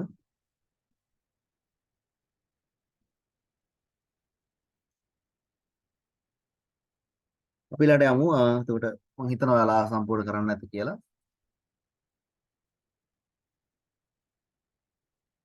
මේකට අපි කියනවා H2 cup කියලා. ඔයාලා බැලුවොත් මේකේ data තියෙන්නේ මේ පැත්තට.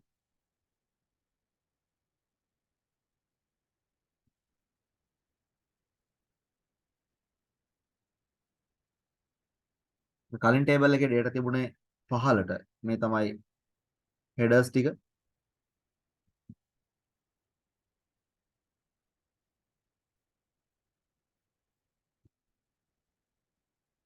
header එක දිගේ column එකක් දිගේ තමයි මේකේ data අපිට හම්බ වෙන්නේ.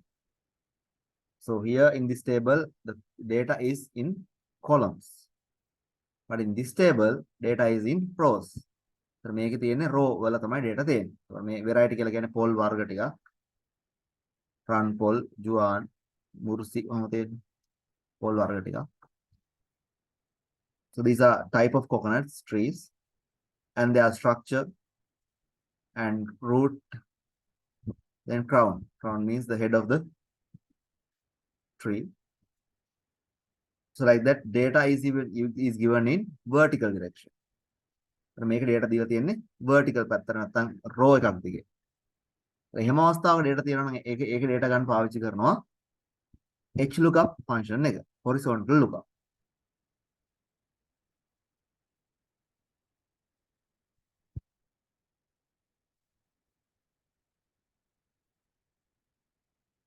හරි. එහෙනම් අපිට බලන්න පුළුවන් ද අපි කොහොමද මේ data ගන්න කියලා අර විදියමයි.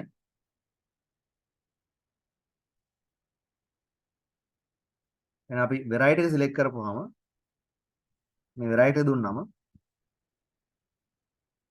අපිට පුළුවන් වෙන්න ඕනේ ඉතුරු data ටික මේ අනිත් table එක list කරගන්න. අපි ලියමු function එක සමානයි.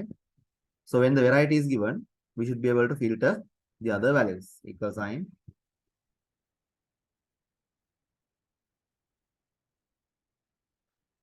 HLOOKUP. It's totally similar to the previous one. කලින් එකට සම්පූර්ණ සමානයි. එකම දේ වෙන්නේ මේක row එකක් දිගේ data තියෙනවා අපි HLOOKUP පාවිච්චි කරනවා. column එකක් දිගේ data තියෙනවා නම් VLOOKUP පාවිච්චි කරනවා. lookup value එක අපි enter කරන්න යන්නේ මෙතන variety එක. comma table එක මේක. comma row index එක අහන්න දැන්. අපි ඉස්සලාම ගේන්න යන්නේ structure එක. එහෙනම් structure තියෙන දෙවෙනි row එකේ. ඒතර මෙතනින් පටල ගන්න එපා. ඔයාලා 1 2 3 4 ගත්තොත් මේ තියෙන හතරවෙනි row එක. In the Excel sheet. So everyone, we are not going to consider this Excel sheet number. So when the table is selected, here it start 1 from the heading. So then structure is in the second row. නැතර පටන් ගන්න එහෙම අවස්ථාවක් ගත්තාම පටන් ගන්න table එක පටන් ගන්න තැන. නැතුව මුලින් නෙවෙයි. ඒකට මේකේදී නම් ටේබල් එක පටන් ගන්නේ තුන්වෙනි රෝ එකකින්. හැබැයි මෙතන තමයි 1 කියලා අපි ගන්න. So 1 2 this is the place.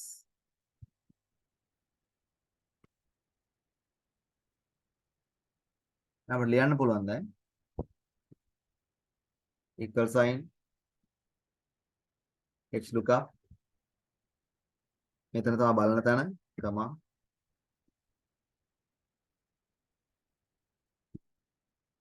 table array එක row index එක අපි 1 2 2 දෙන්න 0.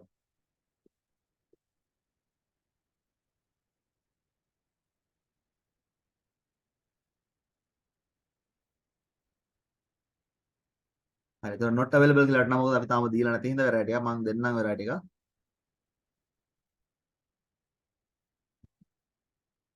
ඒතකොට structure එක ගන්න පුළුවන්. ඒ විදිහමයි අනිත් ටික complete කරන අනිත් ටික root ball සහ crown කියන දෙක ගන්න. අපි ලියන්නේ function එක hlookup කියන function එක. හරි. පොඩි වෙලාවක් දෙන්න try කරන්න සහ අවශ්‍ය notes දාගන්න. So we use hlookup to find data in a row. So this is the syntax that we can write. The hlookup function is totally similar to the vlookup.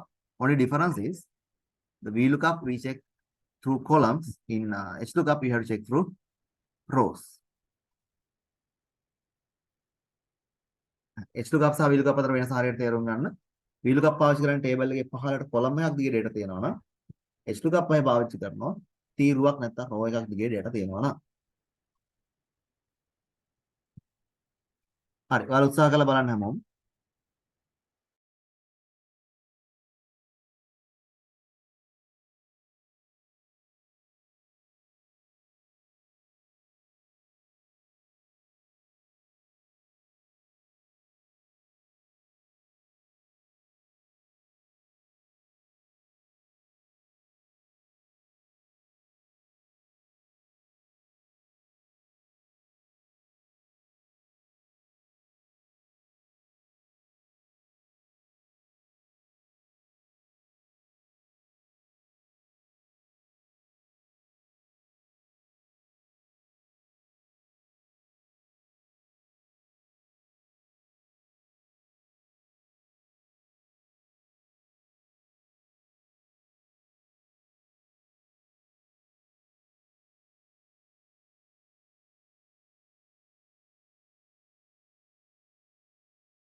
Right. I hope you all have completed. එතන මම හිතනවා ඉවර කරන්න නැති කියලා. හරි අපි ඉස්සරහට යමු.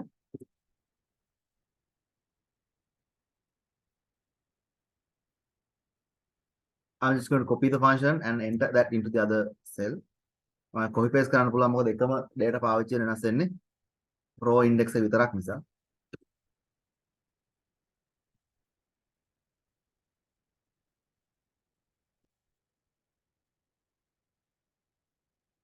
ඊළඟට මේ වගේ අවස්ථාවකදී දැන් මෙතන අපිට type කරන්නයි තියෙන්නේ අදාළ මොකක්ද variety එකේ නම.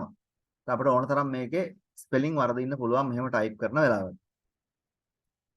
ඒ වගේ දෙයක් වුණොත් අපිට මේක data පෙන්වන්න නැතුව යනවා. So every time that we are going to enter these kind of names, there can be spelling mistakes. So such a thing happens, this will not show us the correct data. So to avoid those things, we can use a list instead of typing this one. අපිට මේක මෙහෙම type කරන වෙනුවට list එකක් දෙන්න පුළුවන් user select කරන්න මොකක්ද මෙයාට ඕන variety කියන එක.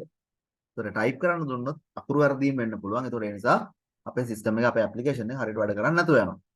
Even it seems like I have typed that correctly, but that is incorrect, right? Okay, so this is how we can insert a list. So අපි කතා කරන්න යන්නේ කොහොමද අපිට list එකක් insert කරන්න පුළුවන් data enter කරන්න කියලා Excel වල. So we are going to learn how you can add a list to enter data into Excel sheet. Right, you can select the cell and you have to go to data ribbon.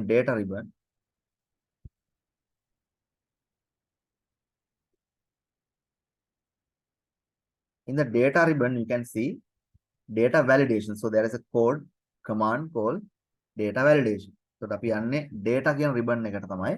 මොකද අපි කරන්න යන්නේ list එකක් දෙන්න යනවා මේ ටික select කරන්න. නිකන් type කරන්නේ නැතුව.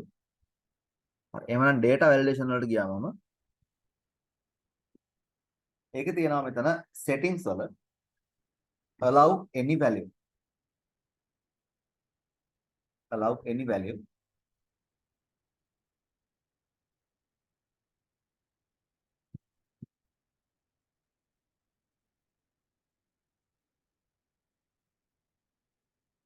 එහෙමනම් මම select කරනවා list කියලා. ඊළඟ list එකට data එන්නේ කොහෙන්ද කියලා අපිට select කරන්න පුළුවන්. select කරනවා මම මේ විදිහට data එන්න ඕනේ මෙන්න මේ ටිකෙන් කියලා. ඊළඟට ආපහු point back and okay. හරි දැන් ඔයාලට පේනවා මෙතන මෙන්න මේ list එකක් add වෙලා.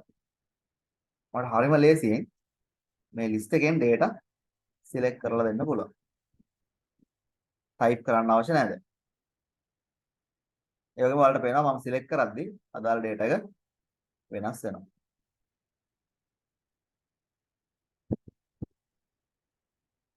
මම ආයෙ වෙන list එක දාපු හැටි.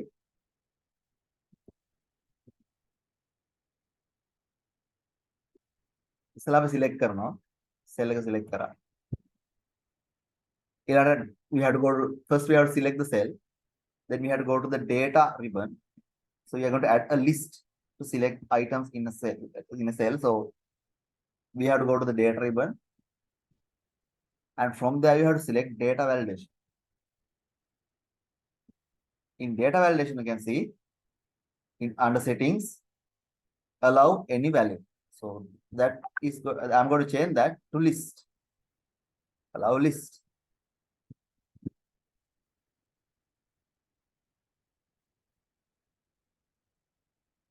Then we have to give the source where this should take data to the list. Then you have to click here and point the cells which has the key values.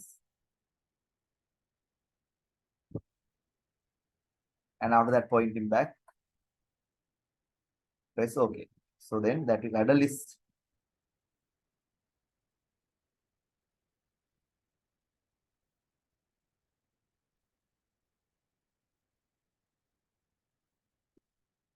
So I can select this district and that will give me the relevant data.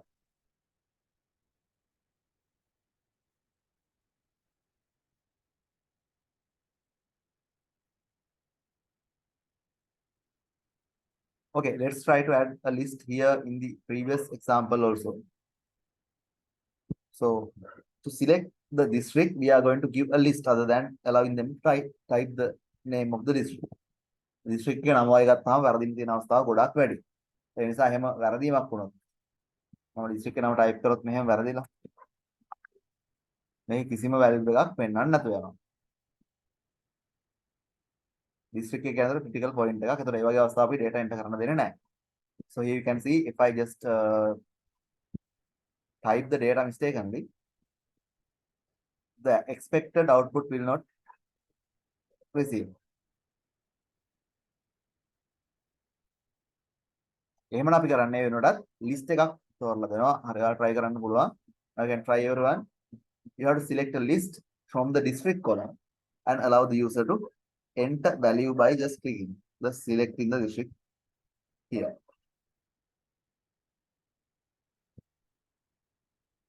Others you can take the note. So I'm going to click here, data validation, settings. I'm going to select list. Press OK.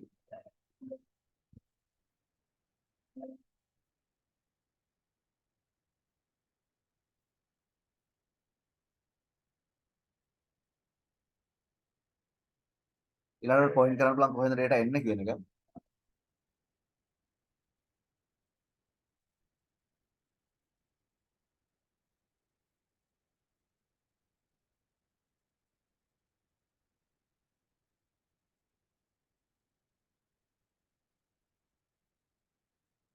එයාට point back කරන්න පුළුවන් අතෙන්ට. Okay කරනවා. Now there is a huge list of all the districts. I can very easily find the district.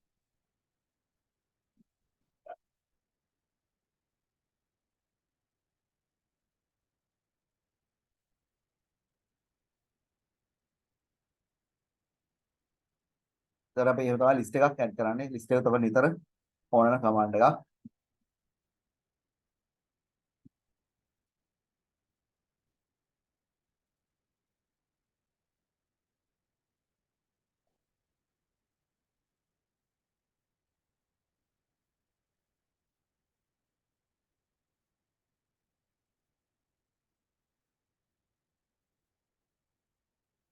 Right. Now we can complete VLOOKUP, HLOOKUP because now we are going to discuss about text after this one.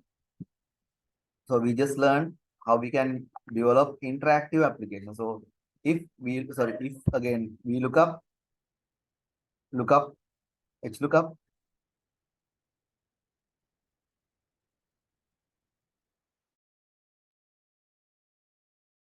so interactive applications පාවිච්චි වෙන්නේ මේ කියන functions ටික.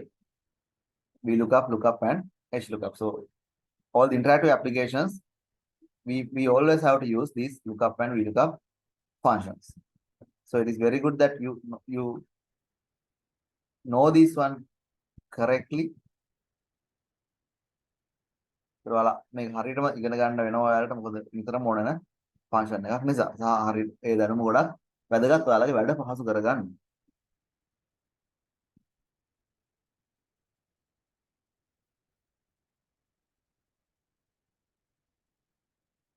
Okay, before moving to text, you can complete, or if you have any question, you can ask.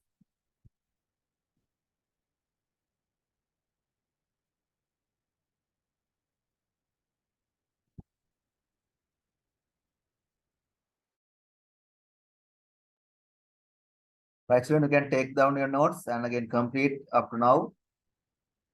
Then we are going to move into a different section, that is how we can format text. හරිද? ඔයාලා මේ දක්වා කරපු ටික note කරගන්න සහ අවශ්‍ය අදාළ බැරි වුණු තැන් complete කරගන්න. අපි ඊළඟ text සම්බන්ධව තමයි කතා කරන්න යන්නේ. ඒ නිසා මේ ටික ඔයාලා note කරගෙන තියාගන්න.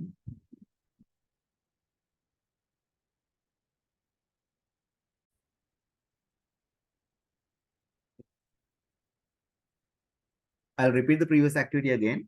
So in this table, we have these empty cells, empty rows. So now we are supposed to delete all these empty rows. අපි දැන් කරන්න යන්නේ මේ empty rows එක අයින් කරගන්න. එහෙනම් මේකෙදි මට එකින් එක select කරලා තමයි මේක අයින් කරන්න වෙන්නේ. සාමාන්‍ය ක්‍රමය ඒක. So the normal method is that we have to click here in the row heading and then delete. Then I can delete the rows like that. But there is a way you can follow to select all the blank cells and delete those rows. So then what you can do, first you have to select the column. So ඉස්සලාම් කරන්න වෙන්නේ column එක select කරගන්න. අපි කරන්න යන්නේ blank rows ටික අයින් කරගන්න. Then go to press F5 key in the keyboard. Keyboard F5 key එක press කරනවා. Okay, special and select blanks, then okay. So then all the blank cells will be selected. After that, we can click on delete command in the home ribbon and delete the rows. අපි ඊළඟ home command එකෙන් home ribbon එකෙන් delete command එක පාවිච්චි කරලා අදාළ rows ටික delete කරගන්න.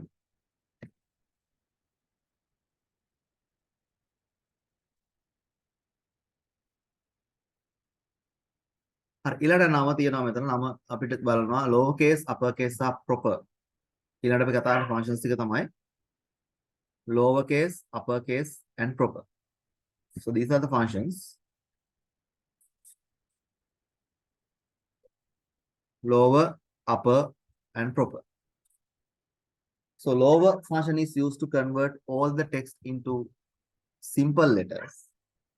අපි lower කියන function එක පාවිච්චි කරලා අපි ගාව තියෙන text එකක් simple වලට convert කරන්න පුළුවන්. ඔයාලා අර word වලදී ඉගෙන ගන්න නැති change case කියලා එකක් command එකක්. ඒකෙන් කරන වැඩේ තමයි මෙතනින් කරන්නේ. දැන් upper කියලා තියෙන්නේ අපිට convert කරන්න පුළුවන් ඕනම මේ වගේ text එකක් capital letters වලට. ඊළඟට proper කියලා කියනවා sentence case කියලා අපි කියන්නේ. නැත්නම් each first letter capital. නමක් වගේ නම් පළවෙනි එක capital තියෙනවා.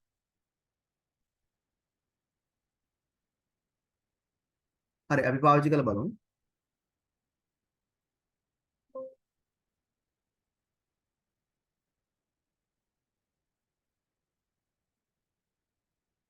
අපිට මෙතන lower case නැත්නම් මේක ඉල්ලනවා simple වලින්. එහෙනම් මම type කරනවා සමානයි. lower text එක මේක. ඔයාලට පේනවා text එක ඔක්කොම දැන් තියෙන්නේ simple වලින්. මම use කරේ function එක lower කියන function එක. අපි ඊළඟට බලමු ඔයාලට මේක practice කරන්න හරිය නැත්නම් note කරගන්න හරිය වෙලාව අවශ්‍ය නම් කියන්න. එහෙම නැත්නම් මම දිගටම ඉස්සරහට කරගෙන යනවා. හරි ඊළඟ එක තියෙන්නේ upper case equal sign function එක කියන්නේ upper. මේ තමයි අපේ text එක. enter එකත් ඔයාලට පේනවා මේ ඔක්කොම ටික මට upper case නැත්නම් capital වලින් හම්බ වෙනවා. function එක upper.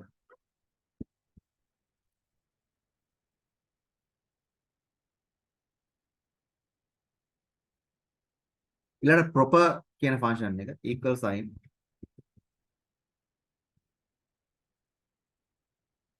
proper you can use proper to make each letter capital. I mean the starting letter capital. So this is the content. Now you can see the starting letter of the word is capital. හරි ඒතර අපි functions තුනක් ගැන කතා කරා. lower කියන function එක මේ අකුරු ඔක්කොම simple කරන්න. upper කියන function එක අකුරු ඔක්කොම capital කරන්න. ඊළඟ proper කියන function එක අකුරු ඔක්කොම පළවෙනි අකුර capital විදිහට දෙන්න. ඒතර මේ තමයි functions තුන. lower, upper and proper.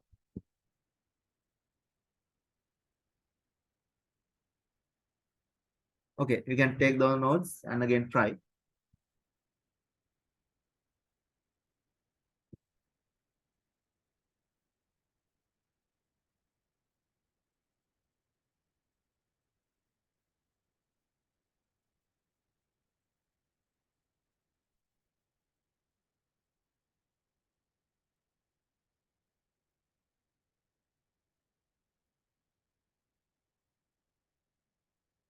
හරි.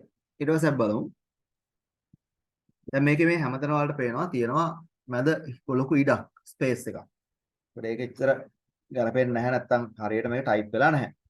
So everyone you can see there is a large space between the first letter and the first name and the last name. So that is not good. That is see the space is there is more space more than required. So children there is another function we can use to remove this space that is called trim.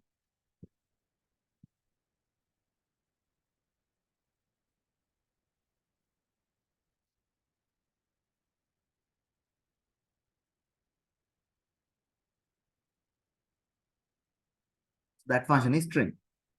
So we use this trim function to remove unnecessary spaces between text, between words. අපි මේ trim කියන function එක භාවිතා කරනවා වචන අතර තියෙන අනවශ්‍ය ඉඩ space එක අයින් කරගන්න. Trim function.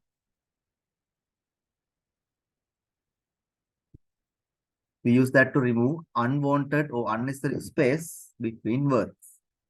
Right, let's see how we can use that.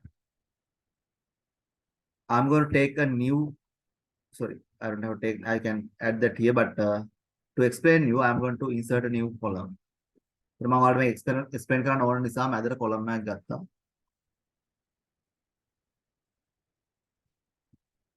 දැන් සමානයි. trim මම මෙන්න මේ text එක දෙනවා. ඒතර ඔයාලට පේනවා දැන් අර අනවශ්‍ය අකුරු ටික නැකිලා තියෙනවා.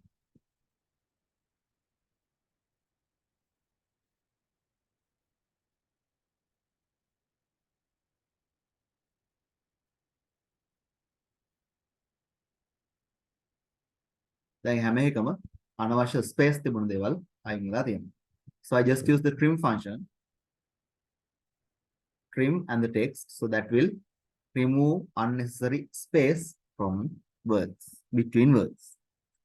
වචන අතර තියෙන අනවශ්‍ය ඉඩ ස්පේස් එක අයින් කරනවා මේ trim කියන ෆන්ක්ෂන් එකේ.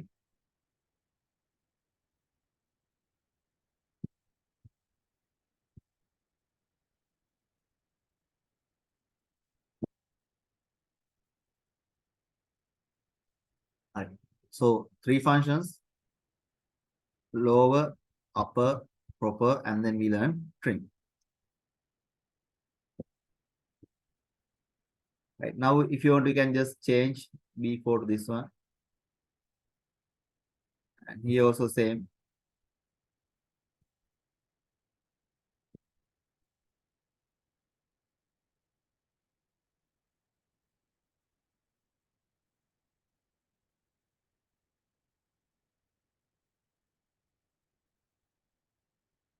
Right now, you can see now it is correct because we don't have unnecessary space, and because of this proper text we have the correct way of writing names. First letter capital.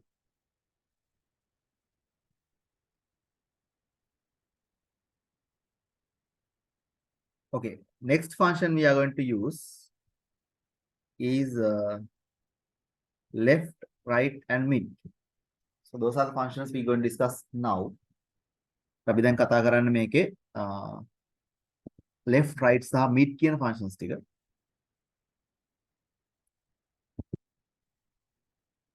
left, right, mid.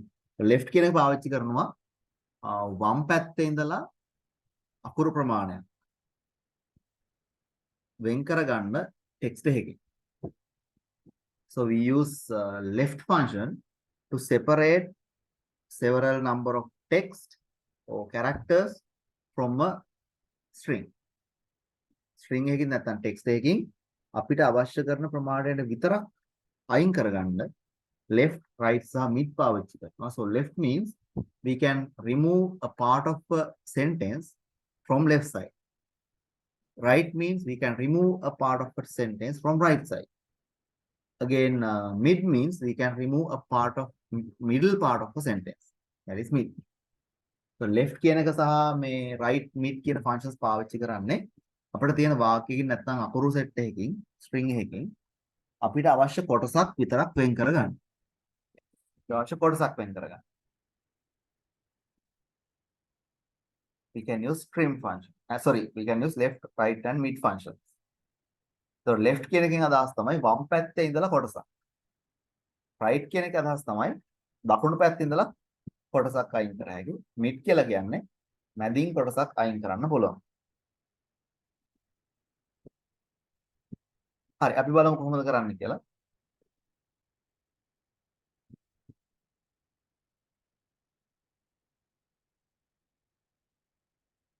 I'm going to give you an example.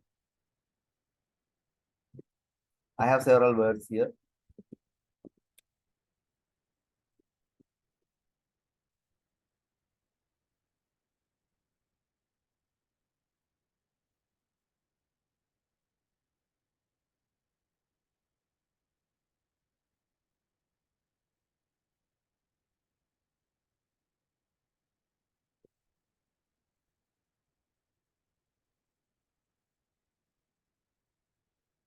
Okay. Now you can see I have several text. These text combined with letters also. Assume that I want to separate this into two by taking the letters to one column and the right side, that's numbers.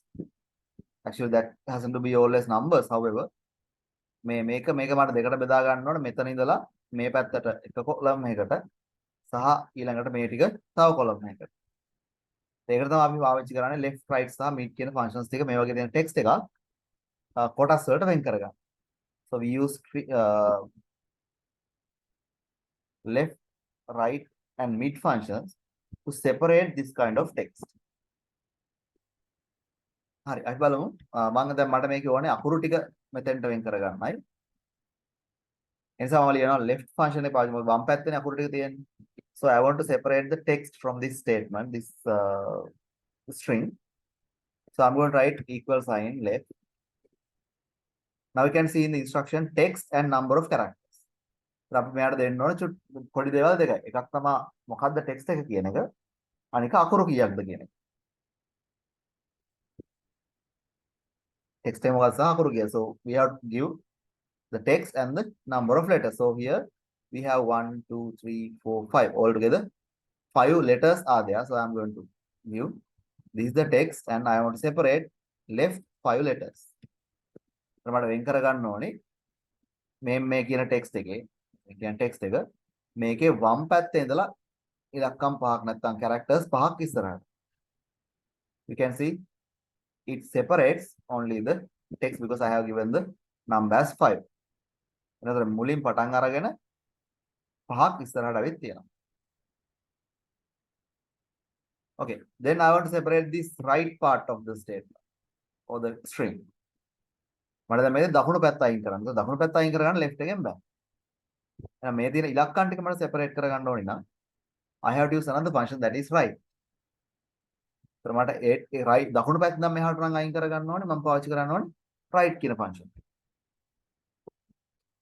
Same, I can use right.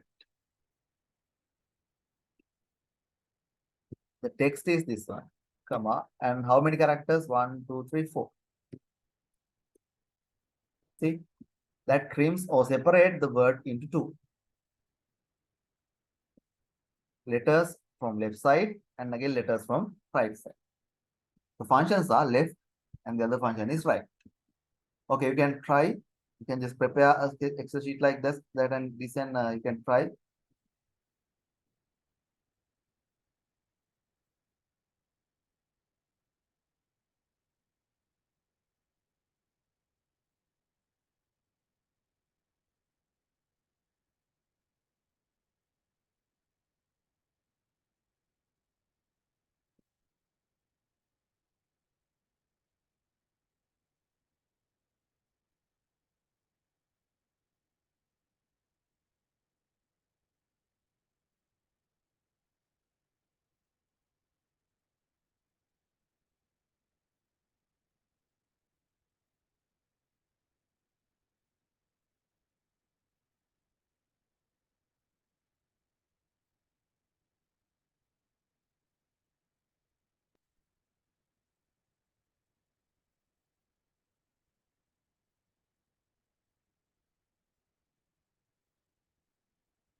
හරි. ඊළඟට අපි බලමු මේ වගේ අවස්ථාවක් ආවොත් දැන් අපි කලින් හරියටම දැනන් හිටියා අපි කිව්වා හරියටම C3 කියන ටෙක්ස්ට් එක නැත්නම් C3 සෙල් එකේ ටෙක්ස්ට් එකෙන් අකුරු පහක් මේ පැත්තට දෙන්න කියලා තමයි අපි කිව්වේ. අකුරු පහක් දෙන්න කියලා. ඒකට අපි හිතමු අපි එහෙම ගණන් කරගන්න බෑ අපිට. ගොඩක් දේවල් තියෙන එකිනෙකට වෙනස් ඒවා ගොඩක් යනවා. හැබැයි ඔයාලට පේනවා මෙතන ස්පේස් එකක් තියෙනවා. So everyone you can see assume that these type of large number of these type of text available. මෙහෙම let text ගොඩක් තියෙනවා. ඒතර අපිට එකින් එකට මේකේ බලලා ලියන්න බෑ අකුරු කීයද ඉලක්කම් කීයද කියලා. අපිට ඔප්ෂන් එකක් තියෙනවා මෙහෙම. මෙන්න මේ දැන් මේකේ තියෙනවානේ මැද ස්පේස් එකක්.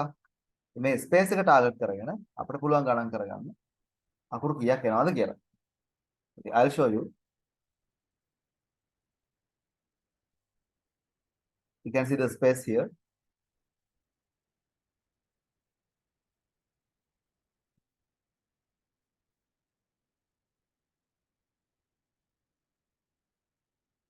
අපිට පුළුවන් find කියන function එක පාවිච්චි කරන්න.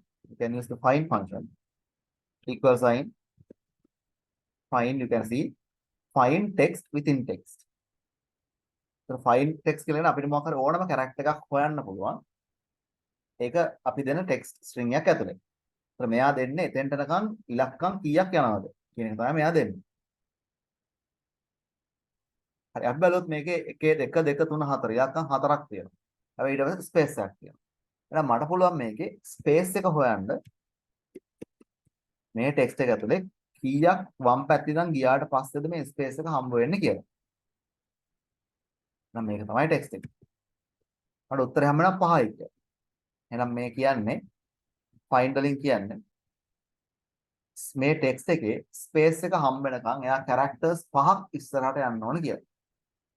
So everyone, when I give find space comma C4, this will look for space in the text.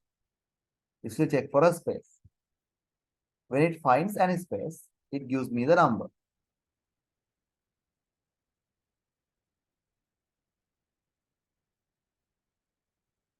When I enter, it says 5, but we have 1, 2, 3, 4, only 4 characters.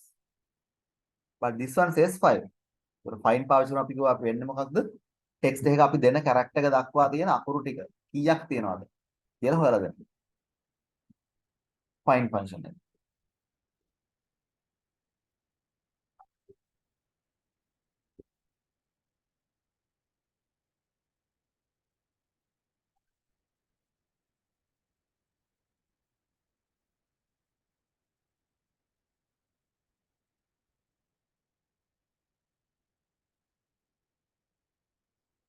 එහෙනම් මේක දැන් අපිට අකුරු ගාන ගන්න නම් මොකද ස්පේස් එකත් එක්ක අපි බැලුවොත් ගණන් කරොත් තියෙන්නේ 5යි. When we just count, there are only 4 numbers.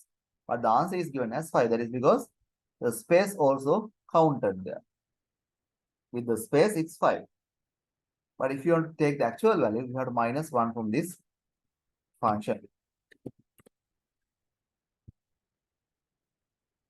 Because it gives the count with the space.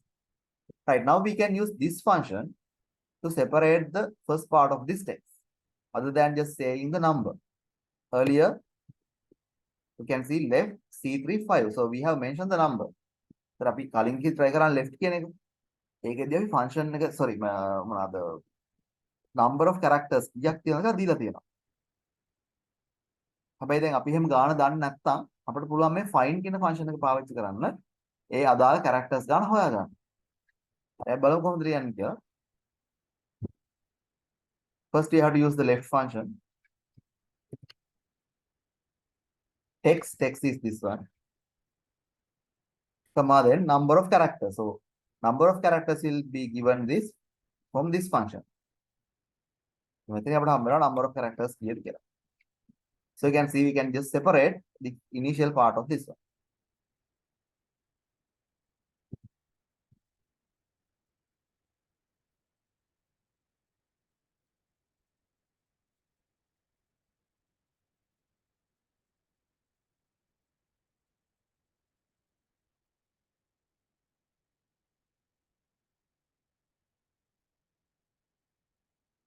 එතකොට ඒකට කියන find function එක find එක කරන්නේ අපි දෙන character එකක් දක්වා තියෙන ඉලක්කම් අකුරු හෝ ඉලක්කම් ගණන් කරලා දෙන එක තමයි find එකෙන් කරන්නේ. So what the find function do is it will check for a specific character that we have given, and that will count how many letters or the numbers characters are there until that given character. So අපි දෙන character එක දක්වා කොච්චරක් ඉලක්කම් තියෙනවද අකුරු තියෙනවද කියන එක තමයි කියන්නේ. Right, just try to understand this function. So C4 is the text. From this find function, I collect how many characters are there in the data.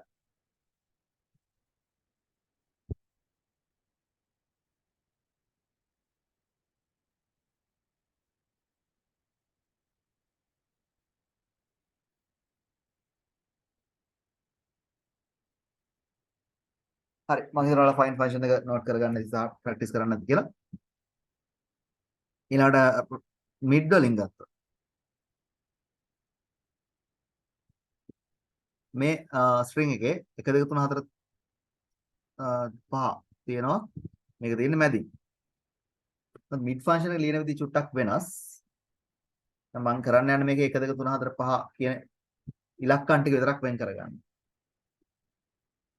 You can write mid. So the usage of mid or the way that we have write the mid is different. Actually not different, but you can understand. So here text, start number and number of characters are the arguments. So I want these numbers to be printed, only the numbers to be printed. So this is the text, comma, start number, that should be 1, 2, 3, 4. We have to start from 4. Come on. Number of characters. 1, 2, 3, 4, 5. Now you can see E has come and again 5 is missing. So that is because we have to give the starting character as 1. So 1 is 1, 2, 3, 4, 5. 5 is the starting character. And 6 is 1, 2, 3, 4, 5. E is the 6th one.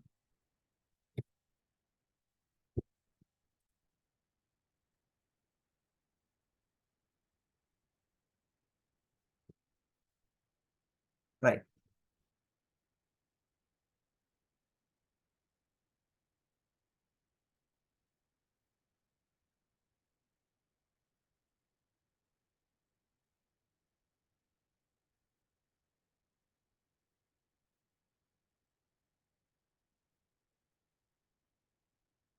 Mid function එතකොට කියන්නේ මේ පටන් ගන්න තැන where to start number. And this says not the end character. This says how many characters from that point. මේක මැදින් පටන් ගන්න ඕනේ කොතනද මොන character එකෙන්ද මැද පටන් ගන්නෙ. සහ මේකෙන් කියනවා එතන ඉඳන් characters කීයක් ඉස්සරහට. So that is how we can write the mid function.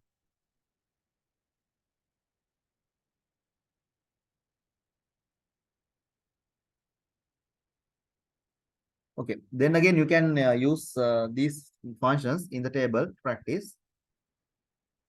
So let's go back to the activity. First name, we need the first name. So we can type equal sign because we have a number of rows here. We don't know how many characters will be there in each person's first name because those are different, right? So අපි දන්නේ දැන් එක එක නම් වල හැටියට වෙනස් වෙනවා. මොනවද තියෙන නැත්නම් එක නමක කොච්චර characters තියෙනවද කියන අපි දන්නේ නැහැ.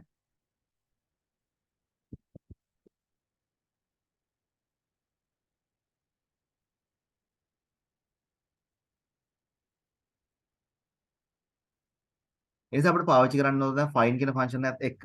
එහෙනම් අපි ලියමු. අපිට වම් පැත්තෙන් තමයි first name එක හොයාගන්න වෙන්නේ. now left. මේක තමයි text එක. ඊළඟට how many characters? වම් පැත්තේ ඉඳලා characters කීයක්ද? How many characters we need? So actually we don't know because there are different names are there. And again we are going to copy this down. So we are not going to type the function one by one for each row. Then we must have to follow a common method. So then I can't just say someone 1, 2, 3, 4, 5 characters are there. So I can't say just 5 characters. If I said 5, this will work. But for the next one, this will not work. This also only 5 letters. But if this one, see, only half of it. So children, this method is not correct. එතකොට අපිට මෙහෙම කෙලිම ඉලක්කමෙන් දුන්නාම අපිට පහළට copy කරන්න බෑ මේක. මොකද හැම එකෙම අකුරු පහක් නෙමෙයි තියෙන characters. So then we have to use the find function. Find text. And this is the text that we are going to find, that is space, because space is there. And within text, this one. මේ text එකේ space එක දක්වා කීයක් තියෙනවද? But this will give the value with the space. So මෙයා space එකත් එක්ක තමයි මේ value එක දෙන්නේ.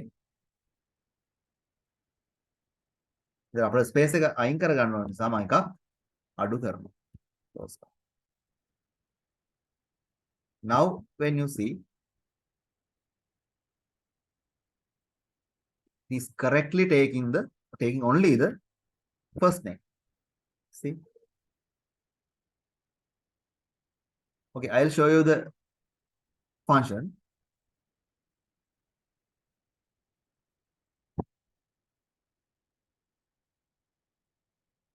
Okay, you can note down and again you can try with me.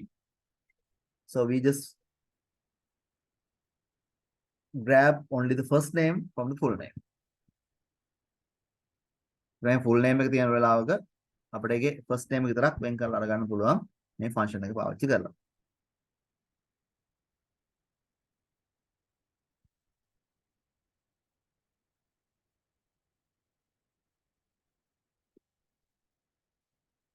Okay, I think you all are completed. So then last name, so then last name is something different.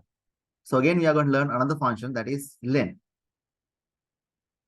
So len means length of the string. That means how many characters, total characters are there. අපි ඊළඟට පාවිච්චි කරන function එකක් len කියන function එක.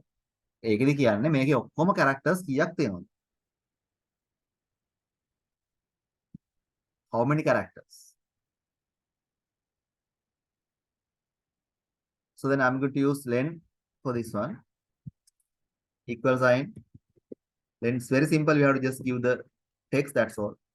So you can see 13. So there are 1, 2, 3, 4, 5, 6, 7, 8, 9, 10, 11, 12, 13. Altogether 13 characters are there. එතකොට අපිට ඔක්කොම characters කීයක් තියෙනවද කියලා දෙනවා මේ len කියන function එකේ. You can note down len function. It always gives how many characters are there in the string. මේ අපි consider කරන string එකේ characters කීයක් තියෙනවද කියලා තමයි පෙන්නන්නේ. Okay, then we are going to use that in our activity. So now we have to separate last name from the text. So මේ text එකෙන් මට last name එක අයින් කරගන්න ඕමනාව තියෙනවා දැන්. හැබැයි අපිට පාවිච්චි කරන්න පුළුවන් මොකද්ද? write කියන function එක. ඒ write කියන function එකේදී කොහොමත් ලකුණු පැත්තෙන් කොටසක් කිව්වත් කරගන්න අපිට භාවිත කරන write function. හැබැයි එකෙන් ඉල්ලන්නේ දකුණු පැත්තෙන් නම් කීයක් මෙහාට එන්න ඕනිද? But the find function always give the characters from left side.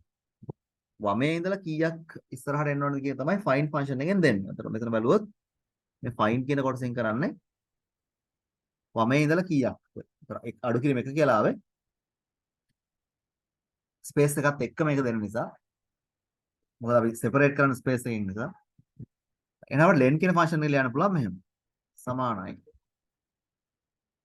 අපි දකුණේ ඉඳන් තමයි වෙන් කරන්න යන්නේ නිසා right text එක මේක comma දැන් මෙතන තමයි function එක තියෙන්නේ. ඒ කියන්නේ අපි ගන්න ඕනේ අවසාන කොටස කොච්චර characters තියෙනවද. දැන් අපි සම්පූර්ණ එකේ දිග දන්නවනම් string එක දන්නවනම් ඊළඟ space එක දක්වා තියෙන characters ටික දන්නවනම් අපිට එතන මග ඇරන කොටස හොයාගන්න පුළුවන්. So children, now as the number of characters I must mention how many characters it should go back to separate this text from the right side. From the right side, how many text to go back. So then we can find that number. So this is what I'm going to do. I'm going to use len function here. len එකෙන් අපිට දෙන්නේ මේ string එකේ තියෙන සම්පූර්ණ characters ටික. ඔක්කොම කීයක් තියෙනවා. එකෙන් අඩු කරන්න වෙනවා මට. මේකේ space එක දක්වා characters කීයක් තියෙනවද කියන එක. මොකද space count කරනවානේ. මේක අඩු කරනවා මම. find space එක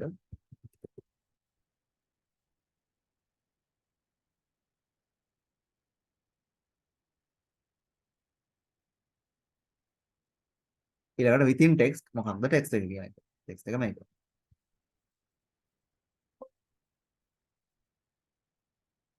ඔයාලට පේනවාට මේකේ අවසාන කොටස විතරක් ලැබුණා. මම පහළට copy කරත් ඒ විදිහම හරියන්න ඕනේ. අවසාන කොටස විතරක් ලැබෙනවා. නම් first name last name වෙන් කරගත්තා. ඔයාලා බලන්න ආයේ function එක. I just use the write function here to provide the number of characters. I had to use another two functions. ඒතර මේක තමයි function එක මගේ lr සහ මේ ln කියන්නේ අපි total එක ගන්නවා සහ මේ වගේ අවස්ථාවකදී මේ functions පාවිච්චි කරලා අපිට අවසාන කොටස කීයක් තියෙනවද කියලා හොයන්න පුළුවන්.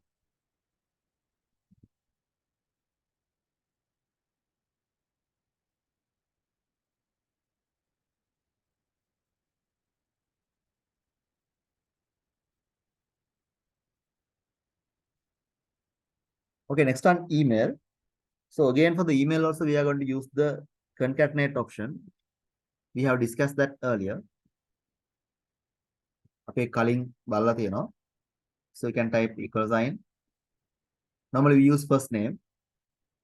So again email comes with lowercase letters. So I'm going to convert this to lower. first name. Then I can use ampersand mark. After that, I can type at anything, right? At gmail.com.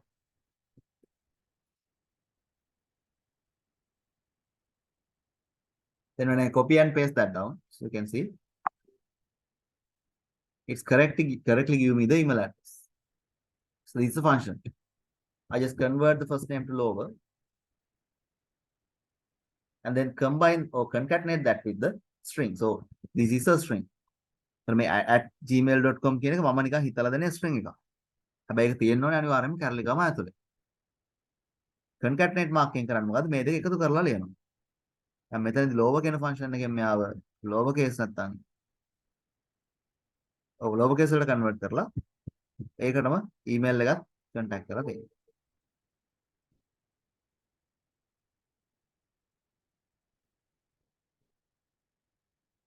Right, children, the last thing.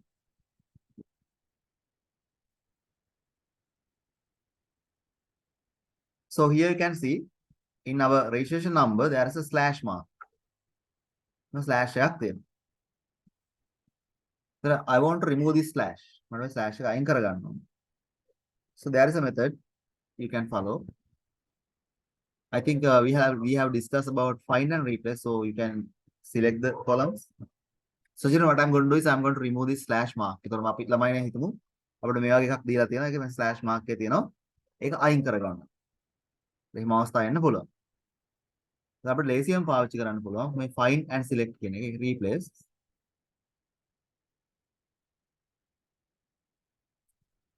Find and select replace.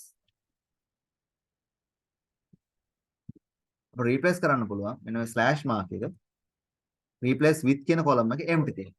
text box එක empty තියෙනවා. එහෙම දුන්නම මම replace all ඔයාලට වෙනවා ටක් ගාලා මේ ටික නැතු වෙනවා.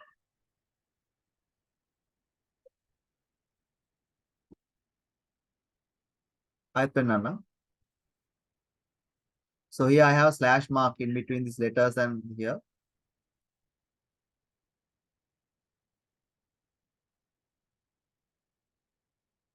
So I want to remove this slash mark.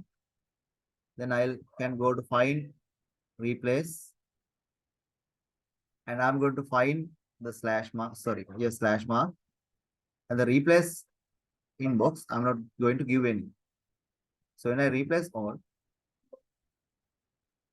that will remove the pass name. Sorry, slash mark. එහෙම එකයි දාන්නත් පුළුවන් ළමයි දාන්න ඕන.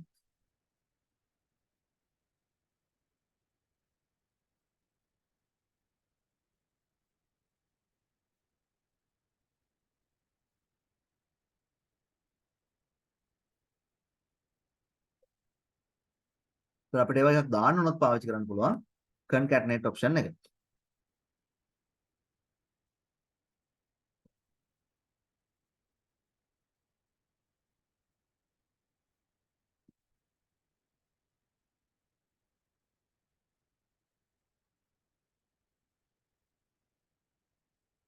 හරි පැහැදිලිව ඔයාලට?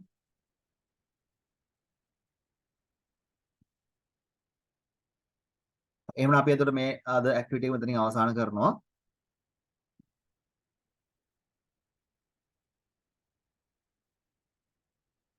ආයේ අපි උත්සාහ කරමු. ඊට අපිට ඉතුරුලා තියෙනවා අපේ workshop sorry workbook 3 එක.